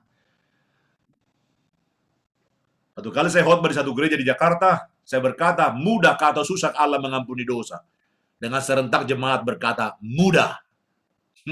Saya berkata, karena kau berkata Allah mudah mengampunimu, maka engkau gampang berbuat dosa, kan? Mereka marah dan nggak diundang lagi habis itu. Jangan-jangan nggak diundang lagi sama Bona Pasogi. Amang Inang, pikirkan bersama-sama. Mudah kalau mengampuni dosa? Enggak, sama sekali nggak mudah. Nggak pernah mudah.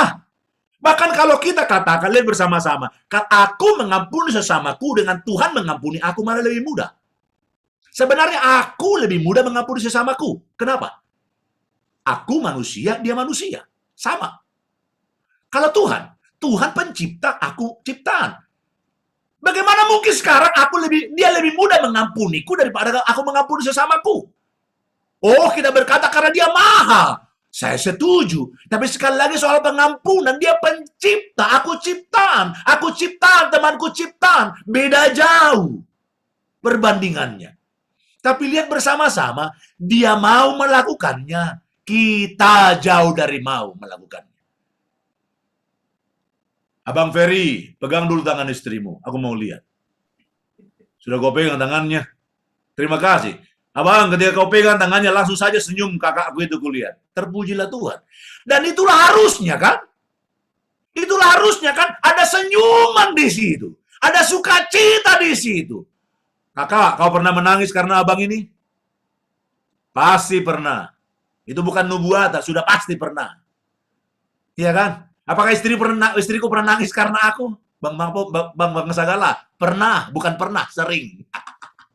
Istriku sering nangis karena aku. Aku pernah nangis karena istriku, pernah. Anda tahu bedanya pernah dan sering?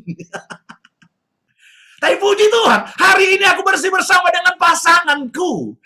Kenapa? Modal kami dikatakan terlalu besar untuk terus berdamai, dikatakan dalam rumah tangga itu. Lagian, tujuan kami bukan berpisah kan, tapi untuk dikatakan bersama-sama menjalani pernikahan kami. Sampai maut memisahkan. Dan dulu aku berjanji kan, nggak ada yang maksa aku berjanji kan. Kalau nggak ada yang maksa aku berjanji, kenapa aku melanggar janjiku? Bodoh sekali aku ini. Aku yang berjanji, aku yang melanggar. Bodoh sekali kan? Memang Inang. Karena itulah kawan-kawan mereka ketika melihat tindakan saudara kawannya itu berkata, mereka sedih banget. Tindakan natural seorang yang mengalami anugerah adalah memberi anugerah. Itu tindakan natural. Jadi kalau orang itu kemudian tidak memberi anugerah, itu enggak lagi natural.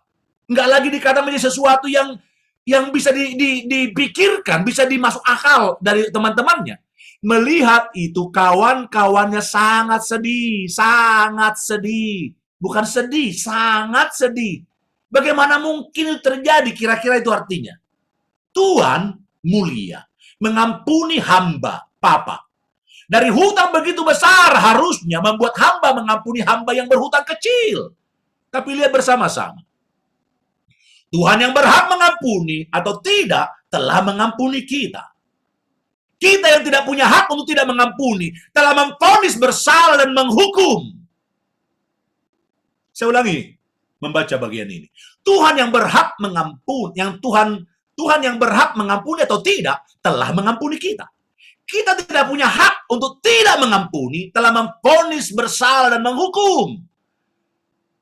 Ini terjadi dalam semua bagian kehidupan. Dan mohon anugerah Tuhan hari ini mengajari kita, supaya kita tahu kepapaan kita. Supaya terus kita mengerti kehambaan kita. Siapa lebih hebat? Siapa lebih hebat? Kita. Setiap kita tidak mengampuni, kita lebih hebat dari Tuhan.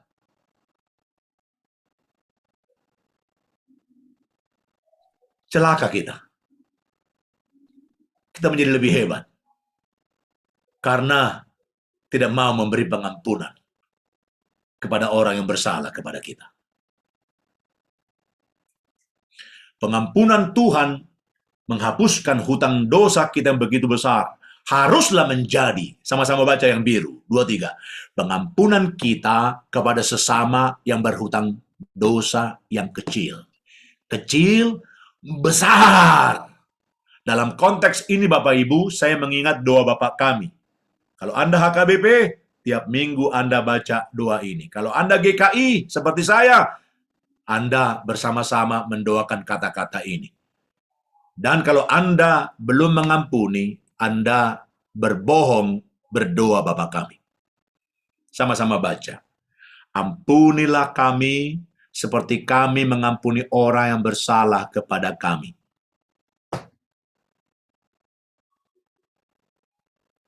Aplikasi ringannya apa? Aplikasi ringannya adalah sekarang pengampunan Anda diserahkan kepada Anda. Kenapa? Ampunilah kami seperti kami mengampuni orang yang salah kepada kami. Artinya apa? Karena kita sekarang mudah mengampuni, kita mohon Tuhan memberikan yang sama.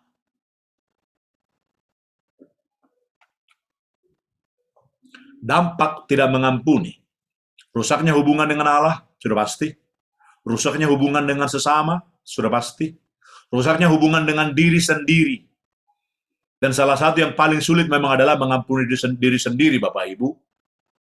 Karena itulah banyak pengkhotbah berkata, khotbahkan Injil kepada diri Anda, khotbahkan Injil kepada diri Anda, khotbahkan Injil kepada diri Anda. Bahwa Anda tidak sedang merebut kasih Allah ketika Anda dikatakan berbuat baik, bukan sedang Anda dikatakan menjauh dari kasih Allah ketika Anda jatuh. Tapi kita bisa menghukum diri kita sedemikian rupa sampai Injil itu nggak berdaya lagi dikatakan bagi hidup kita karena kita menghukum diri kita. Lupa, hidup karena anugerah Tuhan, bukan karena perbuatan. Kita membatalkan pengampunan telah kita terima. Kita memelihara penyakit berbahaya dalam diri kita, dendam, amarah, dan dengki. Apakah Anda lihat wajah abangku, Bang Sagala ini, wajahnya seperti penuh kebencian? Kalau Anda melihatnya, suruh dia bertobat, kan? Tapi kalau dia masih senyum-senyum saja, seperti aku kenal dulu di sekolah minggu, dia masih terus bersemangat saja. Maka kata-kata keras itu sudah lama dia lupakan dan sekarang dia bermaju lagi. Tapi maafkan Bang, orang yang kau marahi itu tinggal terus di marahnya itu, sedangkan kau sudah move on, kira-kira begitu. Apa yang harus terjadi? Mari kita kembali kepada nats ini. Kita memelihara penyakit berbahaya dalam diri kita, dendam, amarah, dan dengki, yang terjadi adalah kehancuran. Anda tahu perempuan ini? Kita tutup pertemuan kita dengan melihat perempuan ini. Siapa dia? Cornelia Arnolda Johanna. Itu Corrie ten Boom. Nama topnya, Corrie ten Boom. Ini pengampunan dan tentara penyiksa. Perempuan ini kurus kering. Dia bukan Yahudi, tapi dia menolong orang Yahudi. Dan dia masuk dikatakan di penjara. Dan mengalami penghukuman yang kurang lebih sama. Dia lihat teman-temannya dihukum. Dia sendiri ditelanjangi sebagai seorang perempuan kecil. Ditelanjangi, makan begitu sedikit. Minum begitu sedikit. Dan kemudian kurus kering, disiksa. Banyak dikatakan mengalami pemerkosaan. Sampai kemudian dia bebas. Naji kalah. Perempuan ini keluar dari penjara. Dibebaskan. Apa yang mau saya ceritakan? Dia diundang oleh banyak gereja untuk bercerita mengenai pengampunan. Bercerita mengenai pengampunan. Dan ketika di satu tempat dia memberikan cerita pengampunan. Dan dia berkata, kalau saya tidak mengampuni, kalau Tuhan telah mengampuni aku sedemikian rupa, bagaimana mungkin saya tidak mengampuni? Tapi kan itu kalimat. Itu hanya ceramah. Itu hanya kesaksian. Sampai satu saat dikatakan ketika selesai memberi kesaksian, selesai kebaktian, ada seorang laki-laki yang dia kenal persis siapa laki-laki itu. Adalah seorang prajurit yang bersama-sama dengan teman-teman yang lain menyiksa dia, menyiksa teman-teman dari Corrie ten Boom. Hari itu Corrie ten Boom menyaksikan perempuan laki-laki tersebut, dia bergemetar. Dia gemetar. Dan prajurit itu menangis. Dia berkata, maaf, saya mau bicara dengan Anda. Anda berkata bahwa Anda mengampuni. Sekarang kalimat-kalimat Corrie ten Boom, fakta atau hanya cerita? Dalam gemetarnya seorang bernama Corrie ten Boom, laki-laki itu mengungkapkan penyesalannya, memohon pengampunan dari Corrie ten Boom. Dan hari itu, pengampunan Allah yang dialami oleh Corrie ten Boom, pengampunan Allah kemudian disalurkan kepada prajurit itu, dan berjumpalah sukacita besar dari Tuhan. Dan benarlah kalimat-kalimat mulia dari Tuhan. Seorang saja di antara kita, di antara orang sesat itu kembali. Seisi sorga bersorak-sorak. Dari mana kita tahu? Dari hati Corrie ten Boom kita tahu. Ketika laki-laki itu diampuni, dia makin menangis dan dia bersukacita karena merasakan pembebasan daripada Tuhan. Namang-inang, mari berjuang. Corrie ten Boom, pengampunan dan tentara penyiksa. Dia mengatakan kalimat-kalimat mulia ini.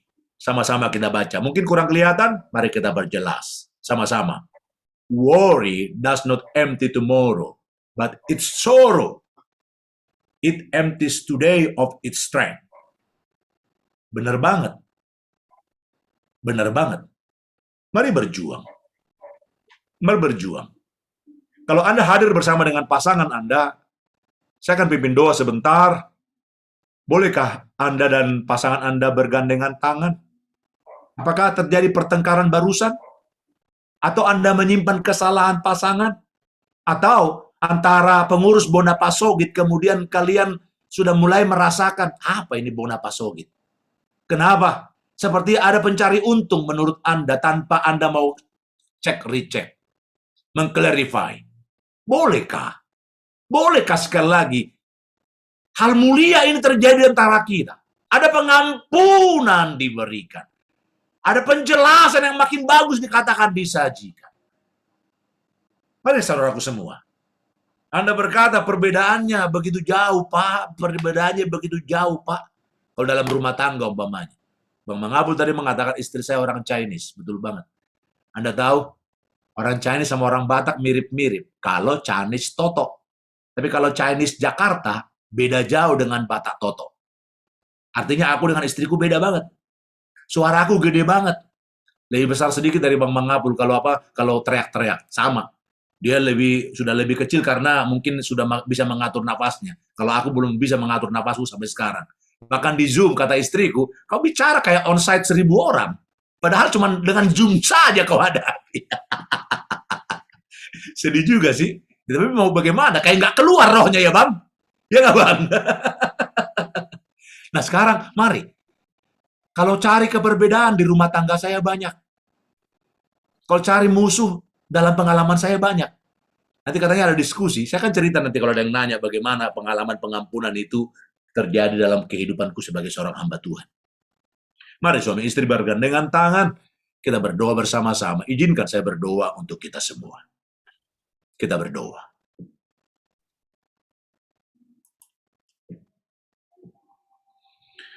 Allah yang hidup, yang menghidupkan kami. Allah yang hidup, yang telah menebus kami dengan harga lunas dibayar. Bersyukur saudara bersaudara, pasangan demi pasangan, sebagai umat Allah, kami boleh berbincang sesuatu yang sangat-sangat dekat dengan diri kami, pengampunan. Hanya satu soalnya Tuhan, mau bertindak karena modal kami terlalu banyak untuk mewujudkan firman-Mu ini. Dan ini kami Tuhan. Engkau menggunakan satu perumpamaan retoris yang harusnya adalah terjadinya pengampunan, terjadinya hal yang sama. Tapi lihatlah banyak rumah tangga menjauh satu sama lain.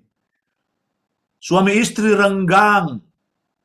Mereka berdusta dengan janji nikahnya.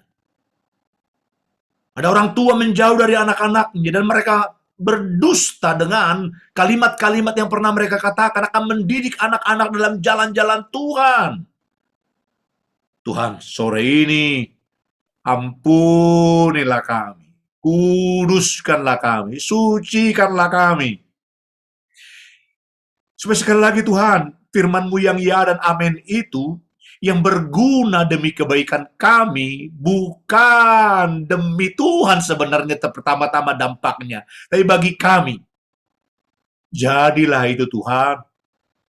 Perbaikilah rumah tangga demi rumah tangga. Perbaikilah Tuhan hati demi hati sore hari ini. Dan terjadilah pengampunan Tuhan itu. Terjadi pengampunan suami istri. Pengampunan orang tua dan anak. Anak dan orang tua. Aku berdoa secara khusus untuk adik-adikku di SDT Trinity. Terima kasih Tuhan. Kalau mereka menyerahkan diri untuk menjadi hamba-hamba-Mu. Tuhan, mari perlengkapi adik-adikku dengan hati yang rendah. Hati yang rendah. Supaya mereka sungguh bukan hanya tahu dirinya hamba Tuhan, tapi berlaku sebagai hamba Tuhan, hamba Tuhan. Itu dimulai di kampus mereka, bagaimana mereka melayani satu sama lain. Menghormati satu sama lain. Kami tahu Tuhan tidak pernah mudah menjadi hamba Tuhan. Tapi mereka telah Kau panggil Tuhan dan mereka mengatakan ya kepada panggilan-Mu.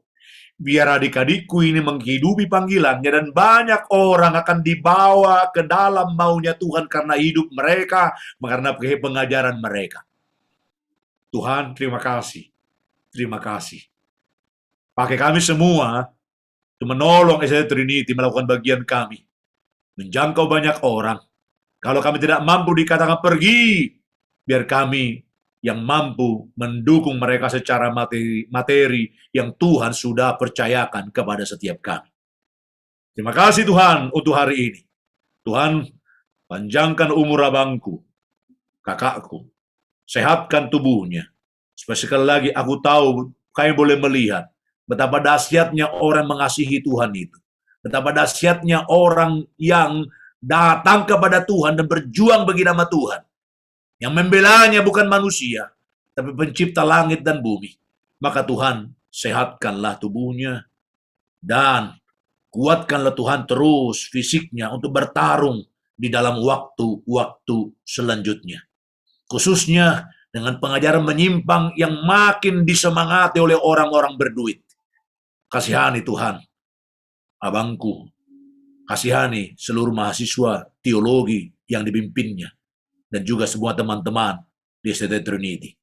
Terpuji Engkau Bapa, terpuji Engkau. Berkati pengurus Bonapa Sogit, kekuatan Tuhan menopang menyertai mereka. Kami berseru berdoa dalam nama Tuhan Yesus Kristus. Allah yang telah menjadi manusia karena kasih terbesar. Haleluya. Amin. Amin.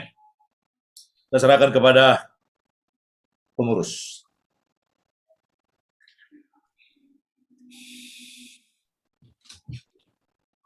Ya, terima kasih untuk firman Tuhan yang sedemikian bagus untuk kita boleh terus menikmati soal mengasihi dan juga mengampuni. Kita angkat pujian lagu, pujian Tuhanku bila hati kawanku terluka oleh tingkah ujarku dan kehendakku jadi panduku, ampunilah. Mari kita memuji Tuhan.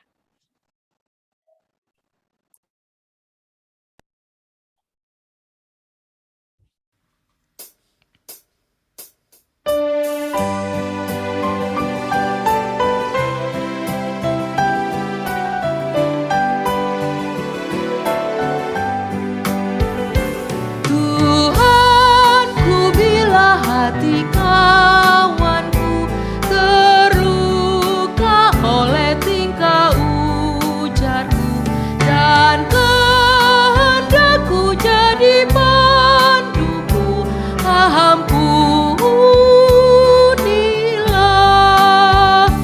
Jikalau tuturku tak semena dan aku tolak orang berkesah, pikiran dan tuturku bercela, ampunilah.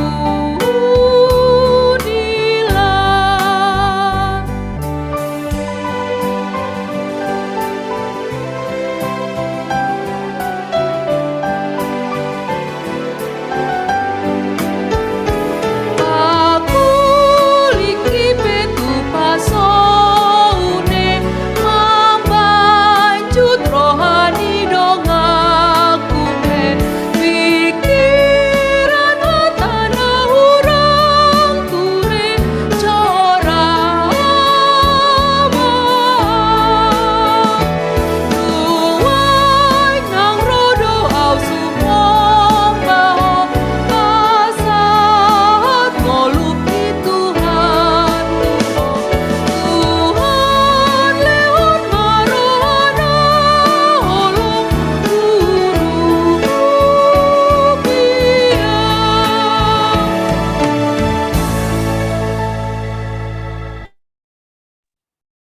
Puji Tuhan, kita waktunya sekarang untuk mendengarkan kesaksian pujian dari Nova Simanungkalit.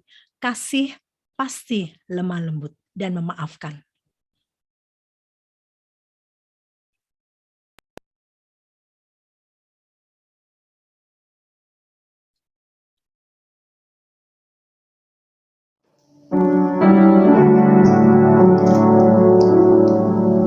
Shalom semuanya.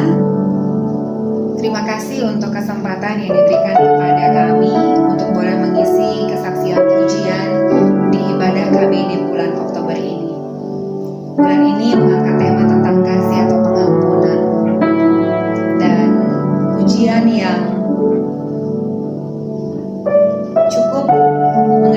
kita tahu dan bagaimana belajar untuk mengasihi, yaitu kasih pasti lemah lembut. Tidak mudah, tapi biarlah pujian ini menjadi satu doa kita kepada Tuhan untuk kita terus mau belajar kasih-Nya Tuhan, untuk mampu kita aplikasikan untuk mengasihi orang lain, orang-orang di sekitar kita, bahkan orang-orang yang membenci kita sekalipun. Doa kami pujian ini menjadi berkat buat kita semua. Kasih pasti lemah lembut.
Luar biasa. Wow. Kita akan mendengarkan pengumuman dan doa syafaat. Silakan Bapak Almen Pasaribu.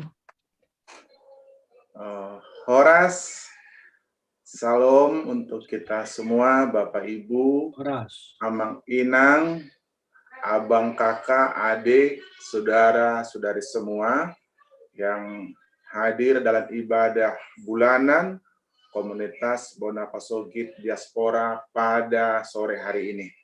Kita sangat bersyukur bahwa oleh anugerah Tuhan kita boleh dipertemukan kembali, dan sungguh bersyukur lagi kita sudah mendengarkan firman Tuhan pada sore hari ini yang disampaikan oleh hambanya Amang Pendeta Marojahan Sijabat MTH. Terima kasih Amang untuk firman Tuhan yang sangat memberkati, sangat memotivasi, dan sangat mengoreksi kita sebagai anak-anak tebusan Tuhan. Juga pada saat ini kami mengucapkan terima kasih atas kehadiran Amang Inang sekali lagi semua di ibadah ini. Mungkin ada beberapa yang hari ini berhalangan, tapi kita bersyukur oleh anugerah dan pertolongannya kita boleh bertemu dalam ibadah via Zoom sore hari ini. Sore ini juga kita mau berterima kasih kepada para pelayan yang telah melayani kita dalam ibadah ini. Tadi pengkhotbah Amang Pendeta Marojahan Sijabat, kemudian MC kita, liturgos kita, Julinda Vera Simajunta, nama terkenalnya Jufes, Tiroy Sihotang yang tidak asing lagi sebagai keyboardist, dan singers yang diberkati Tuhan, Porma Sibarani, dan saya membacakan warta. Dan warta jemaat bagi kita juga pada sore hari ini, kita akan mengikuti ibadah bulanan lagi pada bulan depan di tanggal 7 November, selalu di minggu pertama setiap bulan. Kami mengundang Amang Inang, saudara-saudari semua untuk hadir dan boleh mengajak keluarga, teman, sahabat kita yang lain untuk menikmati ibadah bulanan di KBD. Selanjutnya kita bersyukur bahwa seluruh kegiatan pelayan KBD sepanjang bulan September boleh berjalan dengan baik. Tuhan menolong semua pengurus pelayan yang sudah melayani Tuhan, dan kita tahu ada penyertaan pertolongan Tuhan di situ. Sekarang marilah kita masuk di dalam doa syafaat kita. Mari kita berdoa. Sungguh kami bersyukur dan memuliakan Engkau Tuhan, oleh karena sore hari ini Tuhan melayakkan kami mendengarkan suara-Mu, mendengarkan firman-Mu. Tuhan, siapakah kami sehingga kami diberi kesempatan anugerah mendengar firman yang luar biasa, ibadah yang diberkati Tuhan ini. Kami memuji menyembah-Mu karena Engkau yang melayakkan kami ada dan masuk dalam ibadah ini Tuhan. Terima kasih untuk firman yang disampaikan oleh hamba-Mu Amang Marojahan Sijabat. Sungguh Tuhan, seperti firman ini, kami juga sering masuk dalam pergumulan seperti itu. Kami sudah dilunaskan hutang 60 juta dinar, tetapi kami sulit mengampuni orang yang hanya berhutang 100 dinar saja. Kami sudah diampuni oleh Tuhan dengan harga yang tak terhitung, dengan harga yang mahal, oleh darah Yesus, oleh pengampunan Allah yang menjadi manusia dalam Kristus, yang mati tersalib. Tetapi kami juga sering lupa akan anugerah itu, sehingga kami tidak meneruskan kasih pengampunan kepada keluarga kami, kepada saudara-saudari kami, bahkan kepada orang lain. Terima kasih untuk teguran Tuhan bagi kami pada sore ini Tuhan. Biarlah kami sebagai umat tebusan-Mu umat pilihan-Mu boleh masuk dalam kebenaran ini, menghidupinya, mempraktekannya melalui perkataan, melalui tindakan, melalui kehidupan kami tiap-tiap hari. Dan biarlah kami mengasihi bukan saja orang yang mengasihi kami, biarlah kami memperhatikan bukan saja orang yang memperhatikan kami, tetapi seperti kasih yang abadi, kasih yang dari Allah, kasih yang tidak melihat kesalahan, kelemahan, kekurangan orang lain. Biarlah kami ada melakukan itu Tuhan, supaya kami membawa kebenaran, membawa berkat, bahkan supaya akhirnya kasih Allah yang harus diteruskan kepada banyak orang yang masih terhilang, yang masih tersesat, boleh sampai melalui komunitas kami, melalui keluarga kami, melalui diri kami juga masing-masing. Terima kasih ya Tuhan. Saat ini kami juga berdoa ya Tuhan untuk semua pelayanan di YBD dan KBD di bulan Oktober ini. Kami berdoa supaya hikmat, pertolongan, berkat dari Tuhan turun atas komunitas ini Tuhan. Dan Engkau memberkati setiap hamba-hamba-Mu yang ada di Yayasan Bina Dunia, baik para pembina, pengawas, dan juga pengurus. Memberkati semua hamba-hamba-Mu untuk boleh mengerjakan apa yang Tuhan mau, supaya visi dan misi yang telah ditetapkan, yang sesuai dengan maksud dan kehendak-Mu, boleh dilaksanakan di waktu-waktu yang akan datang ini ya Tuhan. Terima kasih ya Bapa di surga. Kami juga berdoa Tuhan untuk pengurus harian di KBD yang menyiapkan ibadah, yang melakukan pelayanan, memberkati mereka dengan hikmat dan bijaksana dari Tuhan sendiri. Dalam segala kesibukan, pekerjaan, usaha mereka, biarlah pertolongan-Mu turun sehingga pelayanan boleh berjalan, nama-Mu dipuji dan dimuliakan ya Tuhan. Bapa di surga, kami juga berdoa secara khusus untuk STT Trinity di Parapat. Kami berdoa untuk Civitas Akademika STT Trinity yang Tuhan sudah berkati selama ini. Doa kami Tuhan supaya di bulan ini pertolongan-Mu terus nyata dan berkarya atas semua dosen, staf pengajar, semua staf administrasi, dan semua mahasiswa yang sedang belajar teologi.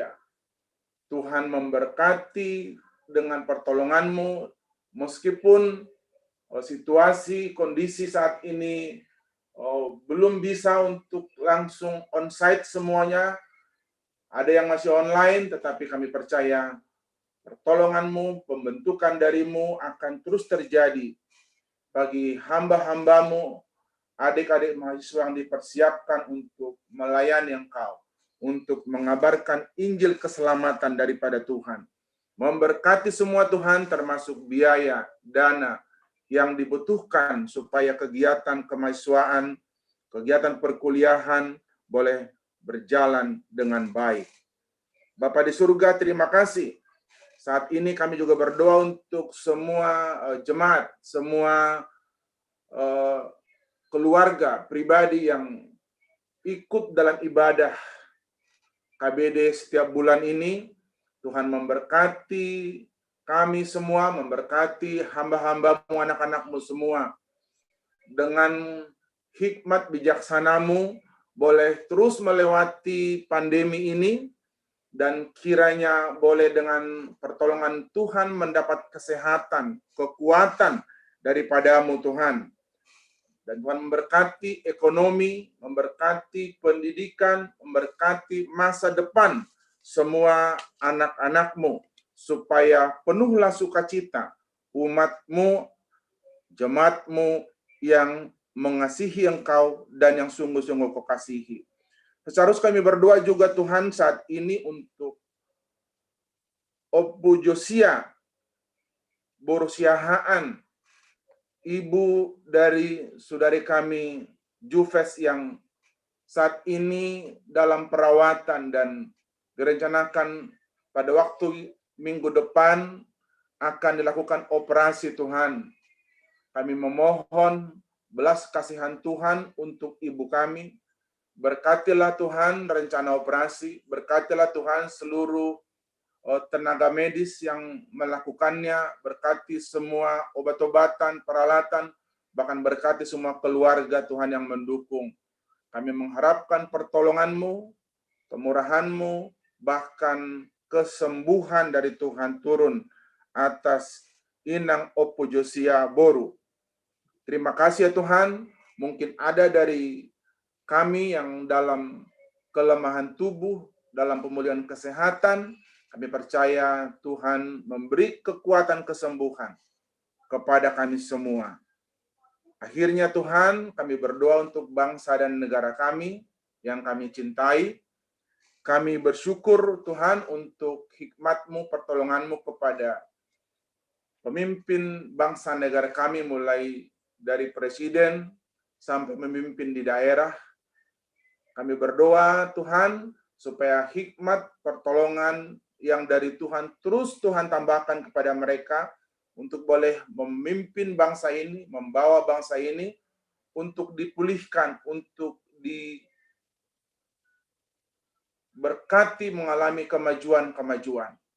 Kami terus mendoakan Tuhan untuk pemulihan ekonomi, Tuhan memberkati supaya pasca pandemi yang begitu lama, bangsa kami boleh bangkit, perekonomian boleh bangkit, kegiatan-kegiatan di masyarakat juga boleh berlangsung dengan baik. Kami terus berdoa untuk vaksinasi yang terus digalakkan oleh pemerintah kami. Terima kasih Tuhan. Kami berdoa supaya vaksinasi terus digencarkan dan masyarakat kami pun boleh menerima, menyambut dengan baik supaya kami boleh diberi kekebalan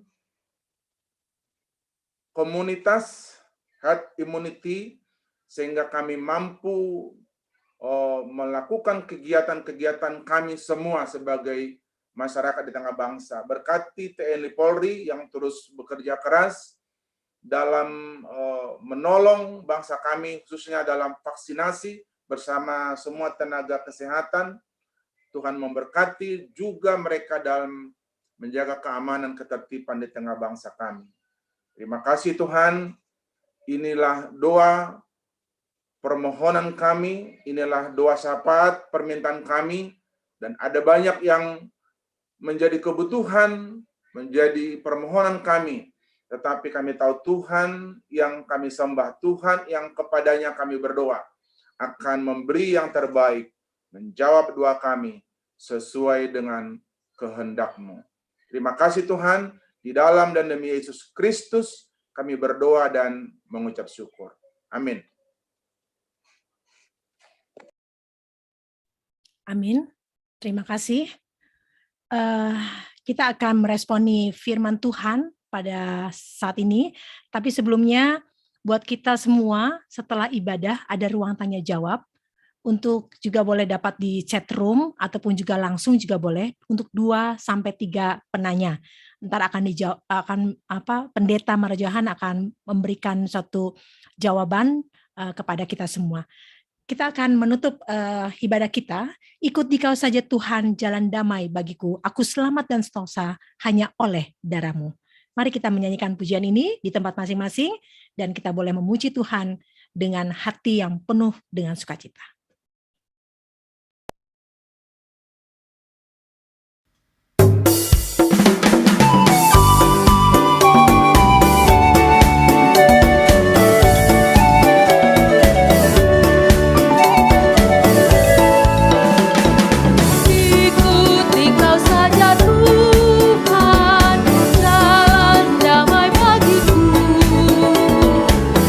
Aku selamat dan sentosa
penutup dan berkat Bapak Pendeta Dr. Insinyur Mangga Prusagala. Silakan.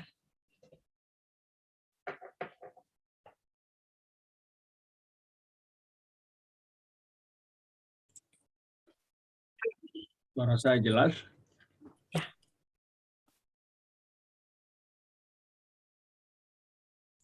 Apakah suara saya kedengaran? Dengaran, Bang. Oh, oke. Tadi dibilang marujahan, jadi saya nggak siap, sorry. Mari kita berdoa. Biarlah seperti pujian kami ya Bapa, kami senantiasa mengikut Engkau. Juga mengikut ajaran-Mu, teladan-Mu dalam mengampuni, mengasihi sesama kami. Kami bersyukur untuk firman-Mu, bersyukur untuk hamba-Mu, bersyukur untuk berkat-Mu yang berkelimpahan kepadanya, sebagaimana hamba-Mu khotbahkan di video, bagaimana misteri Allah yang ajaib Engkau berikan kepada hamba-Mu, Pendeta Marujahan, dari desa Sigapiton yang sangat terisolasi hingga saat ini. Tetapi Tuhan mengerjakan perkara yang ajaib, bahkan mendunia, melalui anaknya Jerome Pauline. Terima kasih Bapak. Biarlah Tuhan terus memakai bagi hormat dan kemuliaan nama-Mu. Semua umat juga kami serahkan kepadamu. Kiranya berkat dari Allah Tritunggal, Allah Abraham, Allah Ishak, Allah Yakub melimpah atas umat-Mu. Perintahkan berkat-Mu, singkirkan segala panah api si iblis, terutama di masa pandemi COVID ini. Genapkan firman-Mu. Orang yang mengandalkan Engkau akan seperti pohon yang ditanam di tepi aliran air. Selalu merambatkan akar-akarnya ke tepi batang air. Daunnya tetap hijau. Tidak khawatir dalam musim kering. Tidak mengalami datangnya panas terik. Dan tidak berhenti menghasilkan buah. Tuhan memberkati Engkau dan melindungi Engkau. Tuhan menyinari Engkau dengan wajahnya dan memberi Engkau kasih karunia. Tuhan menghadapkan wajahnya kepadamu dan memberikan Engkau mujizat dan damai sejahtera hari ini sampai selama-lamanya. Kita aminkan 3 kali. Amin. Amin. Amin.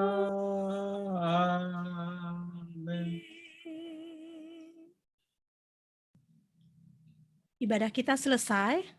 Kita akan masuk ke dalam ruang tanya jawab. Saya meminta untuk Bang Vertam untuk menjadi moderator untuk ruang tanya jawab ini. Penanyanya hanya 2-3 saja. Dan nanti Bapak Pendeta Marujahan Sintong Sijabat juga boleh memberikan jawabannya. Terima kasih. Terima kasih Jupes. Ya, Bang. Ya, selamat sore teman-teman semua. Yang mau nanya nanti silakan pakai chat ya, boleh. Kalau mau tunjuk tangan juga boleh. Saya yang mulai dulu kali ya, Linda. Terima kasih Bang Pendeta. Tadi saya dapat insight-nya itu. Iya, kenapa ya? Amang kan tadi bilang, apa karena Tuhan gampang? Kau bilang jadi gampang mengampuni itu gitu ya. Kan memang benar ya Amang, kadang-kala kalau yang berbuat itu adalah bagian dari diri kita, keluarga kita, kan sakitnya nggak ketulungan gitu ya. Kalau orang lain yang buat, ya udahlah kita ampuni, tapi kalau kenapa bagian dari keluarga kita, orang yang kita kenal, anak buah kita berbuat, gitu, kayaknya marah banget.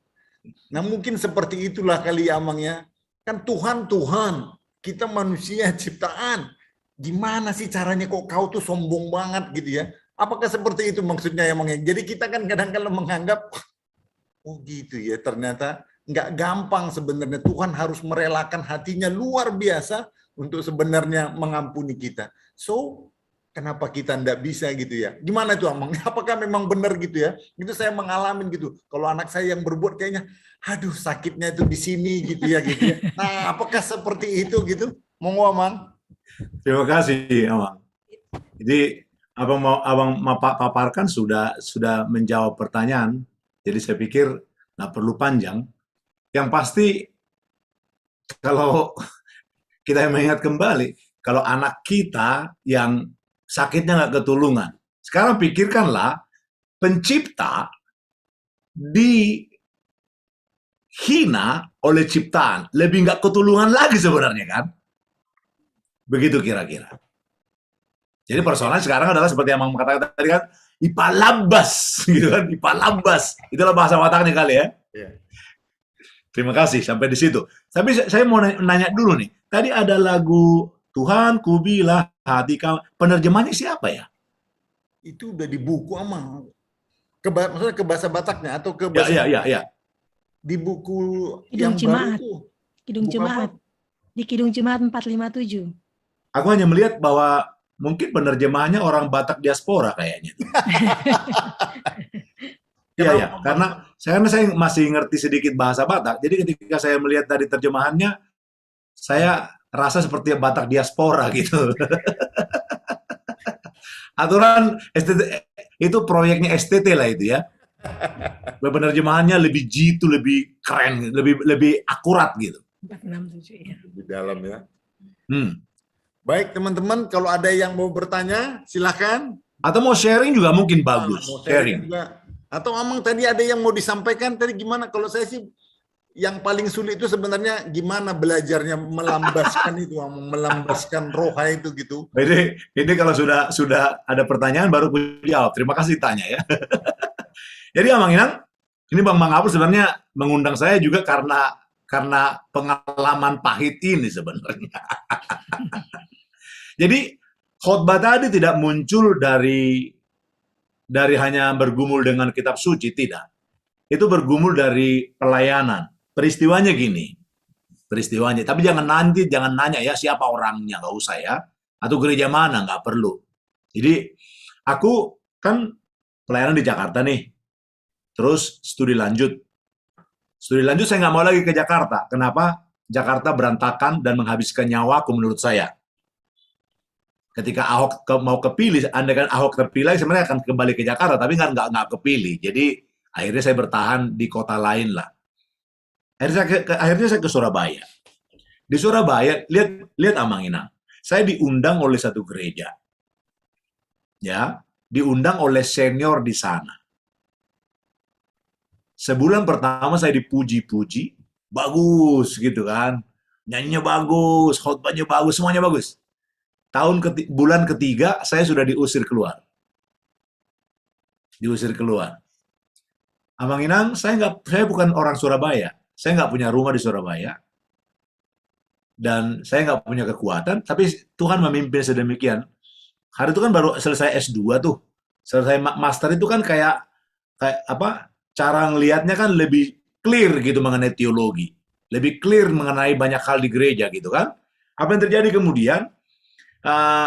Pendeta ini akan emeritus. Tapi dia nggak mau. Nah, dia buat satu opini bahwa Marojahan mau mengkudeta dia gitu. Tapi itu nggak mungkin sebenarnya. Saya Batak, itu gereja Chinese gitu. Tapi harus ada opini yang dibuat kan supaya ada yang menghebohkan untuk menjadi opini banyak orang. Saya berdiskusi dengan baik, saya terus menjaga apa yang harus saya lakukan sebagai hamba Tuhan. Saya berkata padanya, kalau Bapak bisa mengusir saya, kan saya diundang. Kalau Bapak bisa ngomong kepada majelis, ya saya mundur gitu. Tapi majelis kemudian memutuskan enggak ada alasan kita suruh dia keluar. Gitu. Singkat cerita, saya kan nggak keluar. Padahal sudah ancaman waktu itu adalah, kalau kamu ada, saya nggak mau ada. Kalau aku ada, kau nggak boleh ada gitu. Nah, saya ceritakan ini jangan membuat kalian dalam hati kalian begini ya. Oh, pendeta ternyata bisa begitu ya. Kalau pendeta saja bisa, apalagi jemaat. Jangan gitu ya. Jahat pikiran itu. Jahat pikiran itu. Jangan dipanjang-panjangkan kejahatan. Nah, apa yang terjadi kemudian? Setahun saya di sana, keputusan saya harus lanjut lagi oleh majelis. Jadi 3 tahun. Tapi dia nggak memegang katanya. Saya ada, dia nggak keluar ternyata gitu. Kemudian dibuatlah move, yaitu ada kalimat bahwa dia nggak mau bicara dengan saya mengenai situasi kondisi. Dia mau bicara kepada teman-teman yang sudah punya SK tetap, gitu, SK tetap. Jadi di gereja itu ada banyak hal-hal yang tidak kita mengerti sih Bapak Ibu. Ada SK1, ada kontrak gitu. Hamba Tuhan ini menjadi hamba Tuhan yang sulit sebenarnya dalam banyak hal. Singkat cerita, 3 tahun saya kemudian harus keluar dari gereja itu. Bukan saya mau keluar, saya mencintai gereja itu. Bayangkan, saya diberikan 2 komisi. Harusnya komisi itu kalimatnya gini oleh senior saya. Daripada mati di tangan saya, biarlah mati di tanganmu gitu. Nah, kan melayani Tuhan itu bukan soal bisanya kita kan, tapi soal bisanya Tuhan kan. Bagian kita lakukan, Tuhan yang punya mau. Dan yang 2 yang mau mati itu tidak mati, jadi besar gitu. Nah, karena jadi besar, ada kalimat begini, tidak ada boleh di satu gunung 2 singa, gitu. Nah, aku rupanya sudah dianggap singa di situ, walaupun aku berkata, aku bukan singa, aku beruang, gitu. Nah, saya harus mundur. Bayangkan Bapak Ibu, saya nggak punya rumah di Surabaya, anak saya sedang dalam kandungan hari itu, anak yang ketiga, istri saya sakit-sakitan karena nggak siap mengandung, ya udah, sakit nggak? Katanya kalau orang lain yang menyakiti aku bisa paham dan aku bisa mengerti. Tapi kalau orang yang menjadi kekasihku harusnya yang memahami aku, justru yang menusuk aku menjadi sulit gitu. Tapi Amanginang, aku hanya mengingat kenapa saya terus bisa kemudian melakukan bagianku ini. Mengingat keselamatan itu yang dialami oleh papaku itu. Ito Sarma ini kenal papa saya. Papanya Ito Sarma ini pun kenal bapakku yang keras itu. Nah, kerasnya bapakku itu begitu luar biasa. Bahkan umur 5 tahun saya berkata kepada diriku, Marojahan kau besar sedikit pukul bapakmu gitu.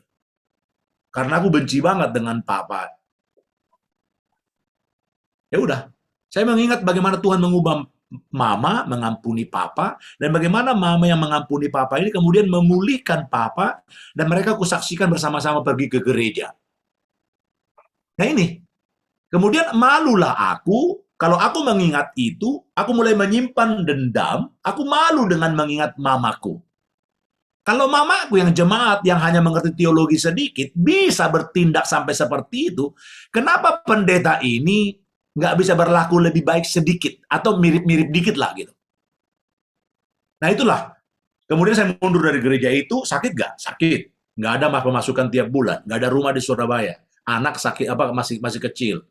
Istri sakit-sakitan. Itu pengalaman.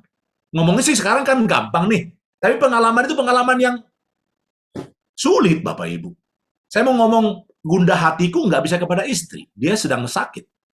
Mau ngomong kepada jemaat, nggak ada jemaat. Mau ngomong kepada Tuhan lah. Tapi saya memuji Tuhan, Amanginang. Ini kalimat-kalimat mulia. Kalimatnya begini. Yang kemudian hikmat Tuhan berikan padaku, Tuhan, aku punya istri bukan hanya karena aku bisa loh. Itu pemberianmu. Kedua, anakku yang pertama, kedua, ketiga juga bukan karena bisa aku loh. Tapi itu juga anakmu. Karena mereka adalah milikmu, anakku adalah milikmu, dan aku kau panggil menjadi hambamu, aku tahu persis, engkau sendiri bertanggung jawab dengan hidupku, bertanggung jawab dengan anakku dan istriku. Maka sekarang bagianku apa? Kulakukan saja bagianku, yang lainnya kau yang menyempurnakan. Begitulah ikut. Sulit? Sulit. Saya tidak mau menggampangkan, walaupun ceritaku sekarang gampang, tapi sulit. Aku nangis? Nangis. Aku pernah protes sama Tuhan? Proteslah. Tapi kalimat yang muncul sesudah saya protes adalah begini kalimatnya. Kalau orang yang mengenalmu, menusukmu, orang yang tidak tahu semuanya, bicara apa saja mengenaimu, aku yang tahu semuanya, segala sesuatunya, aku adil kan? Hikmat itu datang, dan aku berkata, oh lo Tuhan, oh lo Tuhan, oh lo Tuhan. Lalu aku mengatakan kalimat ini, takkan mati aku, takkan mati aku, takkan mati aku. Dan aku pulang dari Banjarmasin, waktu itu dalam pelayanan di satu hotel, saya bisa teriak di hotel, nggak ada yang pusing kan kalau saya teriak. Pulang dari Banjarmasin, saya berkata kepada istri tercinta dalam sakitnya, saya berkata kepada dia, istriku, aku pegang tangannya, aku bilang, tolong kau ngomong kata-kata ini. Dia istri yang baik, dia turut suaminya. Aku berkata padanya, katakan, Tuhanku hidup. Dia ikut, Tuhanku hidup. Aku harus menang. Lalu istriku mengatakan, aku harus menang. Itulah awal kebangkitan kami bersama-sama, pemulihan istriku, kemudian dia mengalami kesehatan sampai sekarang. Begitu amangku. Jadi teman-temanku, susah mengampuni? Susah. Tapi lebih susah tidak mengampuni masalahnya. Kenapa kau bawa racun bagi rumah tanggamu, bagi dirimu, kalau ada yang lebih tidak sulit? Sulit? Sulit. Ada yang lebih sulit? Kenapa ambil yang lebih sulit? Padahal ada yang kurang sulit dibanding itu. Ya, oke teman-temanku, adik-adikku STT, nanti kalian akan terus sama itu. Nanti kalian di ladang bisa saling sikat, sikut. Ingatlah, suhumu bernama mengabul segala. Itu udah makan pahit-pahitnya terlalu banyak. Bahkan dia bisa ngomong, yang pahit ku makan lebih banyak daripada yang manis yang kau makan. Gitu. Artinya apa? Percayai dosenmu, anak-anakku. Percayai dia. Beri hatimu padanya. Kalau dia galak-galak kepadamu, emang kenapa kalau galak? Yang penting dia masih lurus dalam jalan-jalan Tuhan. Kalau dia kurang lurus, bagaimana kau tahu dia kurang lurus? Kau belajar saja, nggak pernah tenggelam seperti dia tenggelam. Oke? Oke. Amang ini ada satu, tapi dari jauh nih pertanyaannya. Dari Riyadh. Nah, dari Laetogi Sinaga. Di chat itu, nah, saya bacain ya, Amangnya. Ya. Bagaimana bila kita tidak membalas orang yang terus-menerus mengancam, bahkan mengeluarkan kata-kata yang menyakiti kita? Apakah itu termasuk dalam mengampuni? Oh ya. Firman Tuhan, memberikan pipi kiri bila ditampar pipi kanan. Kita memuji Tuhan, Amang Inang. Kita memuji Tuhan, mengampuni itu langkah awalnya kan daripada mengasihi. Bisa nggak Anda mengampuni orang tanpa memberi makan? Bisa kan? Bisa kan? Kalau Anda mengasihi, Anda harus kasih makan. Anda bukan hanya mengampuni, tapi kasih makan juga. Tapi bagian hari ini kita bahas adalah mengampuni orang. Membebaskan musuh Anda, atau lebih tepatnya adalah membebaskan Anda sebenarnya daripada bahaya kebencian itu kan. Gitu. Jadi, hanya bertahan saja sudah bagus. Tanpa membalas. Akan lebih baik lagi kalau Tuhan beri kemampuan Anda maju lagi selangkah. Siapa tahu dia orang yang Tuhan serahkan kepada Anda untuk Anda selamatkan justru. Tapi laiku Togi, mudah-mudahan usia kita hampir mirip-mirip. Saya 54, masih sangat muda. Saya lebih muda sedikit dari Bang Mangapul. Bang Mangapul mudanya sedikit lagi. Saya mudanya lebih banyak dari dia. Nah, laiku gini. Kalau itu adalah toxic friend, hati-hati. Hati-hati. Boleh nggak kita menjauh dari toxic friend? Toxic relationship? Harus. Ketika orang-orang seperti itu menghabiskan waktumu dan kau tidak bisa lagi dikatakan datang di Bonapasogit ministry karena orang seperti itu, tinggalkan dia karena dia telah menjauhkanmu kepada panggilan Tuhan. Teman-temanku semua, mari kita dengar kalimat-kalimat ini. Semua yang merupakan toksik, nggak bisa lagi dibilang, itu hanya pencari untung, diberitahu nggak mau. Jangan habiskan waktumu dengan dia. Ketika dia menjauhkan kau pada panggilan hidupmu, bagianmu adalah pergi dari dia. Tinggalkan dia. Bukan bagianmu. Bagian kita adalah mewujudkan panggilan Tuhan bagi hidup kita. Gitu. Ya, jadi terima kasih Laiku. Kau sesabar itu, padahal kau gede, kau lihat. Mau angkat orang itu juga bisa kan? Tapi kau tidak angkat, kau boleh bebas, tapi ku beri apa yang harusnya ku beri. Keren. Tepuk tangan dulu lain ya.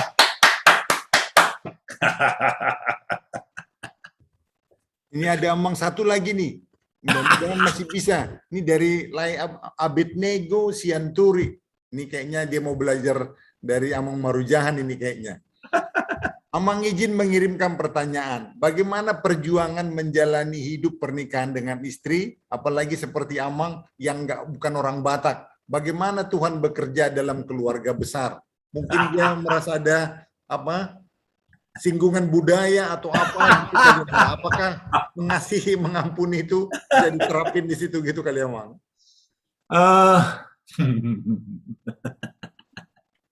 Aku dari keluarga yang keras, Bapak Ibu. Bapakku itu adalah laki-laki Batak sejati.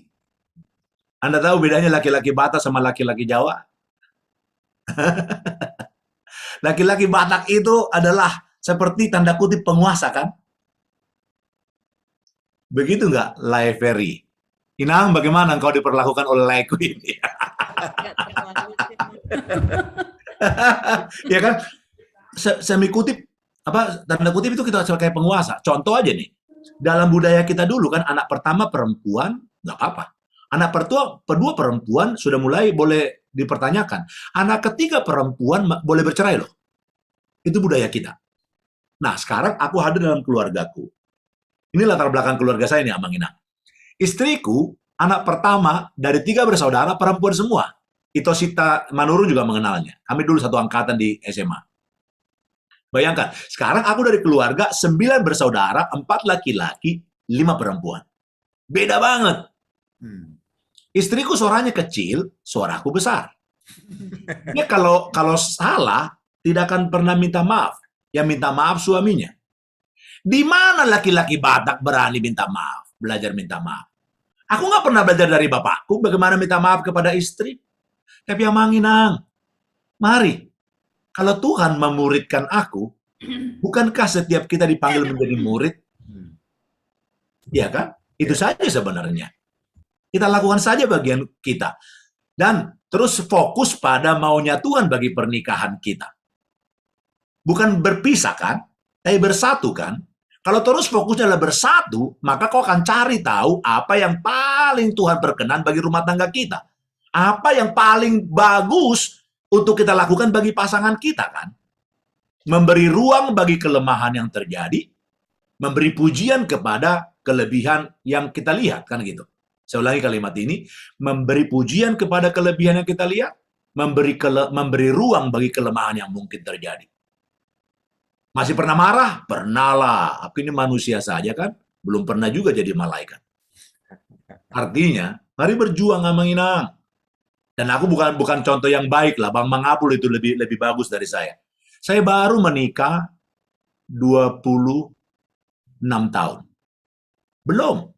Katanya perceraian bisa terjadi usia 30-35 sekarang. Orang bilang kan dulu perceraian di awal-awal tuh. Ternyata enggak. Sekarang menurut survei 30-35 itu usia berbahaya pernikahan. Abang berapa Bang Mangapul? Bang Sagala? Ya, sudah lewat ya Maya.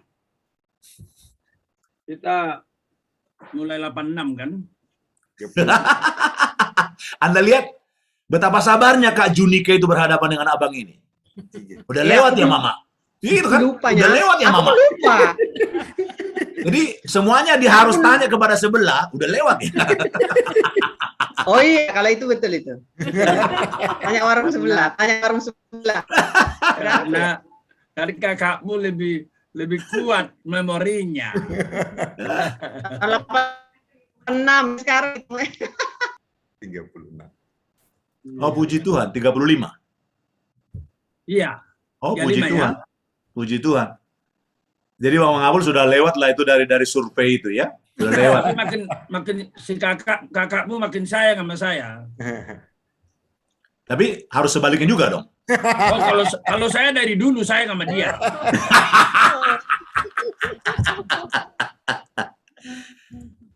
Biarlah kakak yang mengatakannya, Bang. Jangan abang yang ngomong. Orang STT tahu itu, orang STT. Loh, dia mengaku kepada kaunselor. Dia ngaku sama kaunselor. Dia bilang, karena waktu itu belajar kan, perlu secara langsung menyatakan kasih. Jangan kasih yang pasif. Terus kakak ini kan agak gimana gitu ekspresinya kan. Dia bilang apa harus Bu.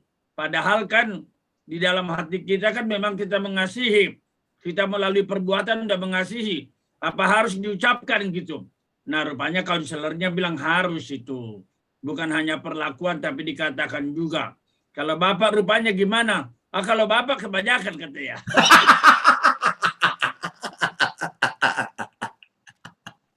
Ya. Jadi kakak, istriku mirip dirimu. Mirip dirimu, lebih diam. Bahkan kalau ku gandeng tangannya, dia bisa tarik tangannya gitu. Nah, sama. Sama kan? Sama. Akhirnya, Bapak Ibu semua, saya bersyukur kepada Tuhan. Bukankah para perempuan yang kita taruh di sisi kita adalah orang-orang yang mau belajar, kan? Saya berkata begini kepada istriku, nanti kalau tanganku salah gandeng orang lain kan masalah, kan? Serahkanlah tanganmu, begitu. Lalu sekarang kalau di mall, gandengan tangan lah. Daripada kegandeng tangan orang lain, kan? Nah, justru itu, Pendeta Ojak, justru maksud saya itu. Sekarang kakak lebih sering gandeng saya. Mungkin dia takut saya jatuh. Iya, jatuh. Jatuh di skala. Takut jatuh. Jadi lebih sering dia menggandeng. Iya. Oke. Oke. Saya serahkan kembali kepada Ya, Abang Ferry. Makasih banyak ini kayaknya. Yang bertanya juga sudah. Apakah masih ada lagi yang mau langsung? Nah, Ance. ada pasangan yang lain kah yang mau belajar sama Mang Marujahan ini? Ance Sterling. Kalau saya boleh nggak bertanya? Ya Bang. Nggak bertanya, tapi sharing tentang Pendeta Ojak ini, boleh nggak? Silakan Bang. Karena gini, Nah, dari Bang, tadi kan itu yang mau tahu nih. Pak, Abang Pendeta pelayanan di mana gitu sekarang? Oh, sebentar Bang. Ya, Abang silakan. Pendeta Marujahan melayani di gereja mana Bang sekarang? Kami berjemaat di GKI, berjemaat. Tapi melayaninya di satu yayasan. Oke. Yang yayasan yang sebenarnya didirikan untuk supaya aku nggak dianggap orang tidak jelas gitu. Jadi didirikan supaya aku ketahuan dari mana gitu doang. Di Surabaya, di Jakarta, Amang? Surabaya. Oh iya, makasih Amang. Rencananya mau buka cabang di Sigapiton. Keren. Bentar ditemenin Sita tuh. Sita di atasnya kan. Di atas Sita betul kampungnya sehat, Sita. ya, betul. Oke. Silakan Makasih, Bang. Bang. Lanjut Bang Sagala, ayo. Ya, jadi dari tadi kan abang ini muji-muji saya, jadi mesti seimbang dong. Jadi saya terus terang dan kakak itu sering sekali terkagum-kagum melihat abang kita ini. Apalagi waktu dulu masuk di Kick Andy, waduh. Jadi rupanya itulah ya ikatan kerohaniannya. Dia yang disanjung-sanjung sama Kick Andy. Apalagi Kick Andy waktu itu sampai foto selfie supaya aku ikut top, katanya gitu. Jadi biasanya kan orang yang selfie sama Kick Andy supaya top kan, kalau ini malah dia supaya aku numpang top sama Jerome Pauline gitu. Kami senangnya bukan main. Nah, bagi kalian yang udah pernah ke Sigapiton, kan udah tahu kan Sigapiton kan sangat terisolasi. Nah, bagaimanalah itu bisa menghasilkan seorang Marujahan dan bisa menghasilkan anak-anak yang luar biasa pintar tadi dan luar biasa baik lagi, kan anak Tuhan. Makanya saya bilang ketika orang mengatakan, cucu abang Jerome ikut Jerome Pauline ya. Saya bilang, apaan kamu ikut Jerome Pauline? Saya bilang, kau tahu bapaknya Jerome itu adalah murid sekolah mingguku. Aku bilang gitu.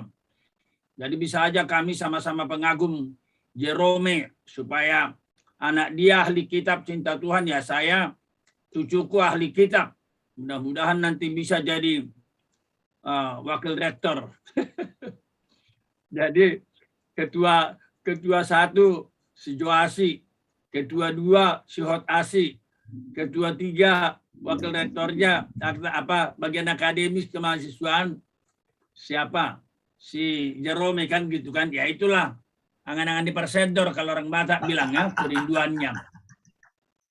Ya jadi kalau saya lihat Bang Marujahan ini, saya bikin kemarin di YouTube yang saya kirim itu kepada grup tadi, 1 Korintus 2 itu, apa yang tidak pernah dilihat mata, tidak pernah didengar telinga, tidak pernah lewat di hati, itu diberikan Tuhan Allah kepada mereka yang mengasihi.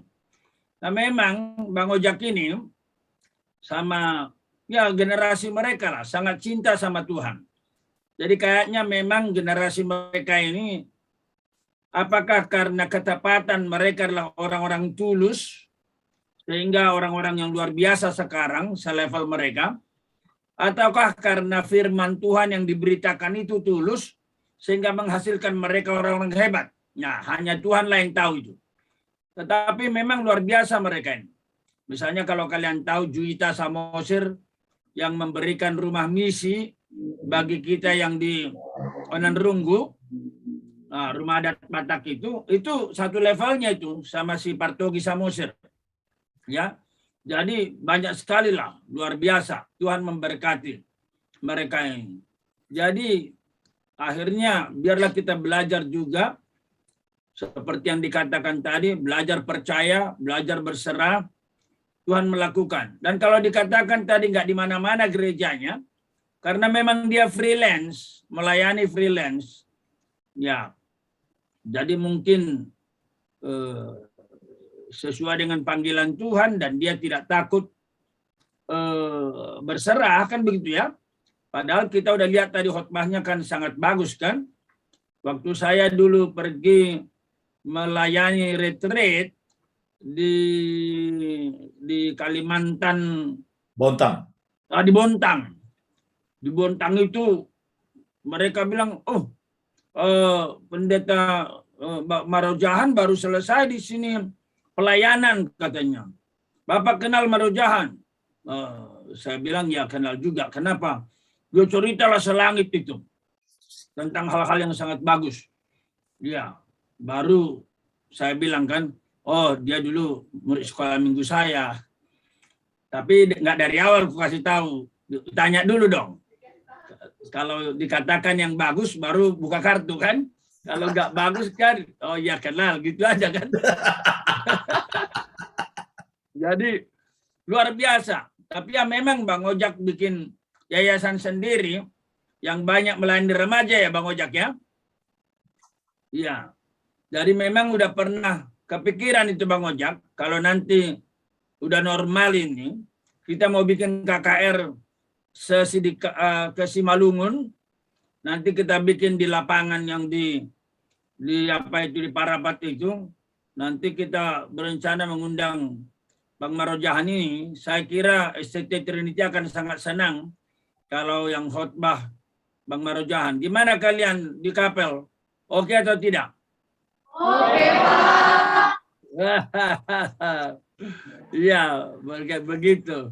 Jadi ya begitulah ya. Terima kasih banyak buat Bang Ojak. Salam sama istri yang terkasih. Dan kiranya berkat Tuhan terus berlimpah atasmu. Ya, terima kasih. Terima kasih Bang Segala. Kembali ke Jupes. Oke, terima kasih moderator yang baik hati dan tidak sombong.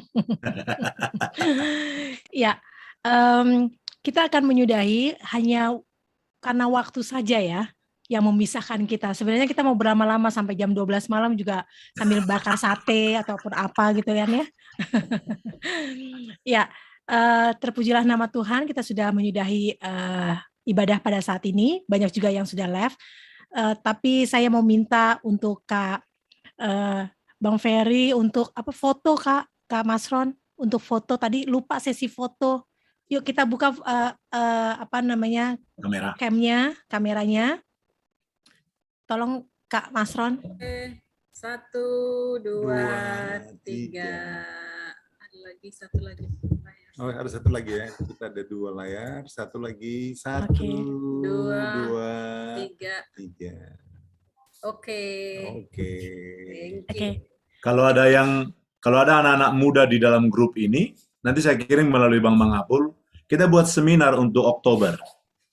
Kita undang dari New York, dan seorang direktur Standard Chartered Bank, kemudian dari Harvard University, Pak Rama penerima 6 beasiswa dari Universitas top di Amerika. Kita undang dia berbicara. Terus saya undang juga Jerome, saya undang juga Jehian, sekarang yang sedang kuliah di MIT. Terus saya salah satu pembicara yang lain. Jadi ada 5. Jadi kalau Mang Inang punya anak remaja, pemuda, senang banget kalau itu bisa gabung di Oktober ini. Kalau dana menghalangi, beritahu Bang Mangapul. Nanti diberitahu ke Bang Ferry, kan kira-kira begitu.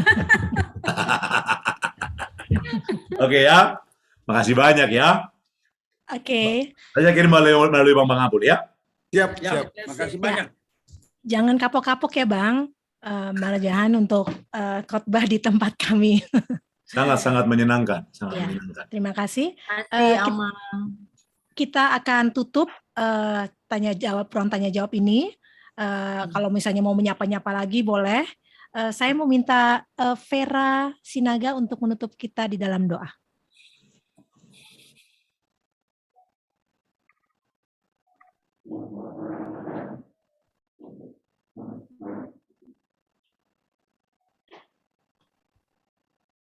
Vera, mute masih di itu, tidak terdengar.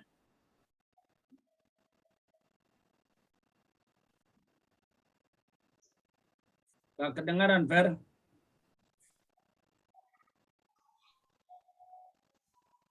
Gak kedengaran. Vera, nggak kedengaran, Vera? Kayaknya Vera selalu ada punya masalah itunya. Iya, Selalu. Headset. nggak kedengeran ya.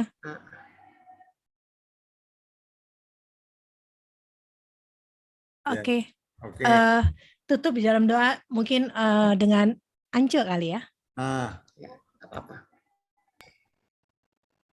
Mari kita bersatu dalam doa.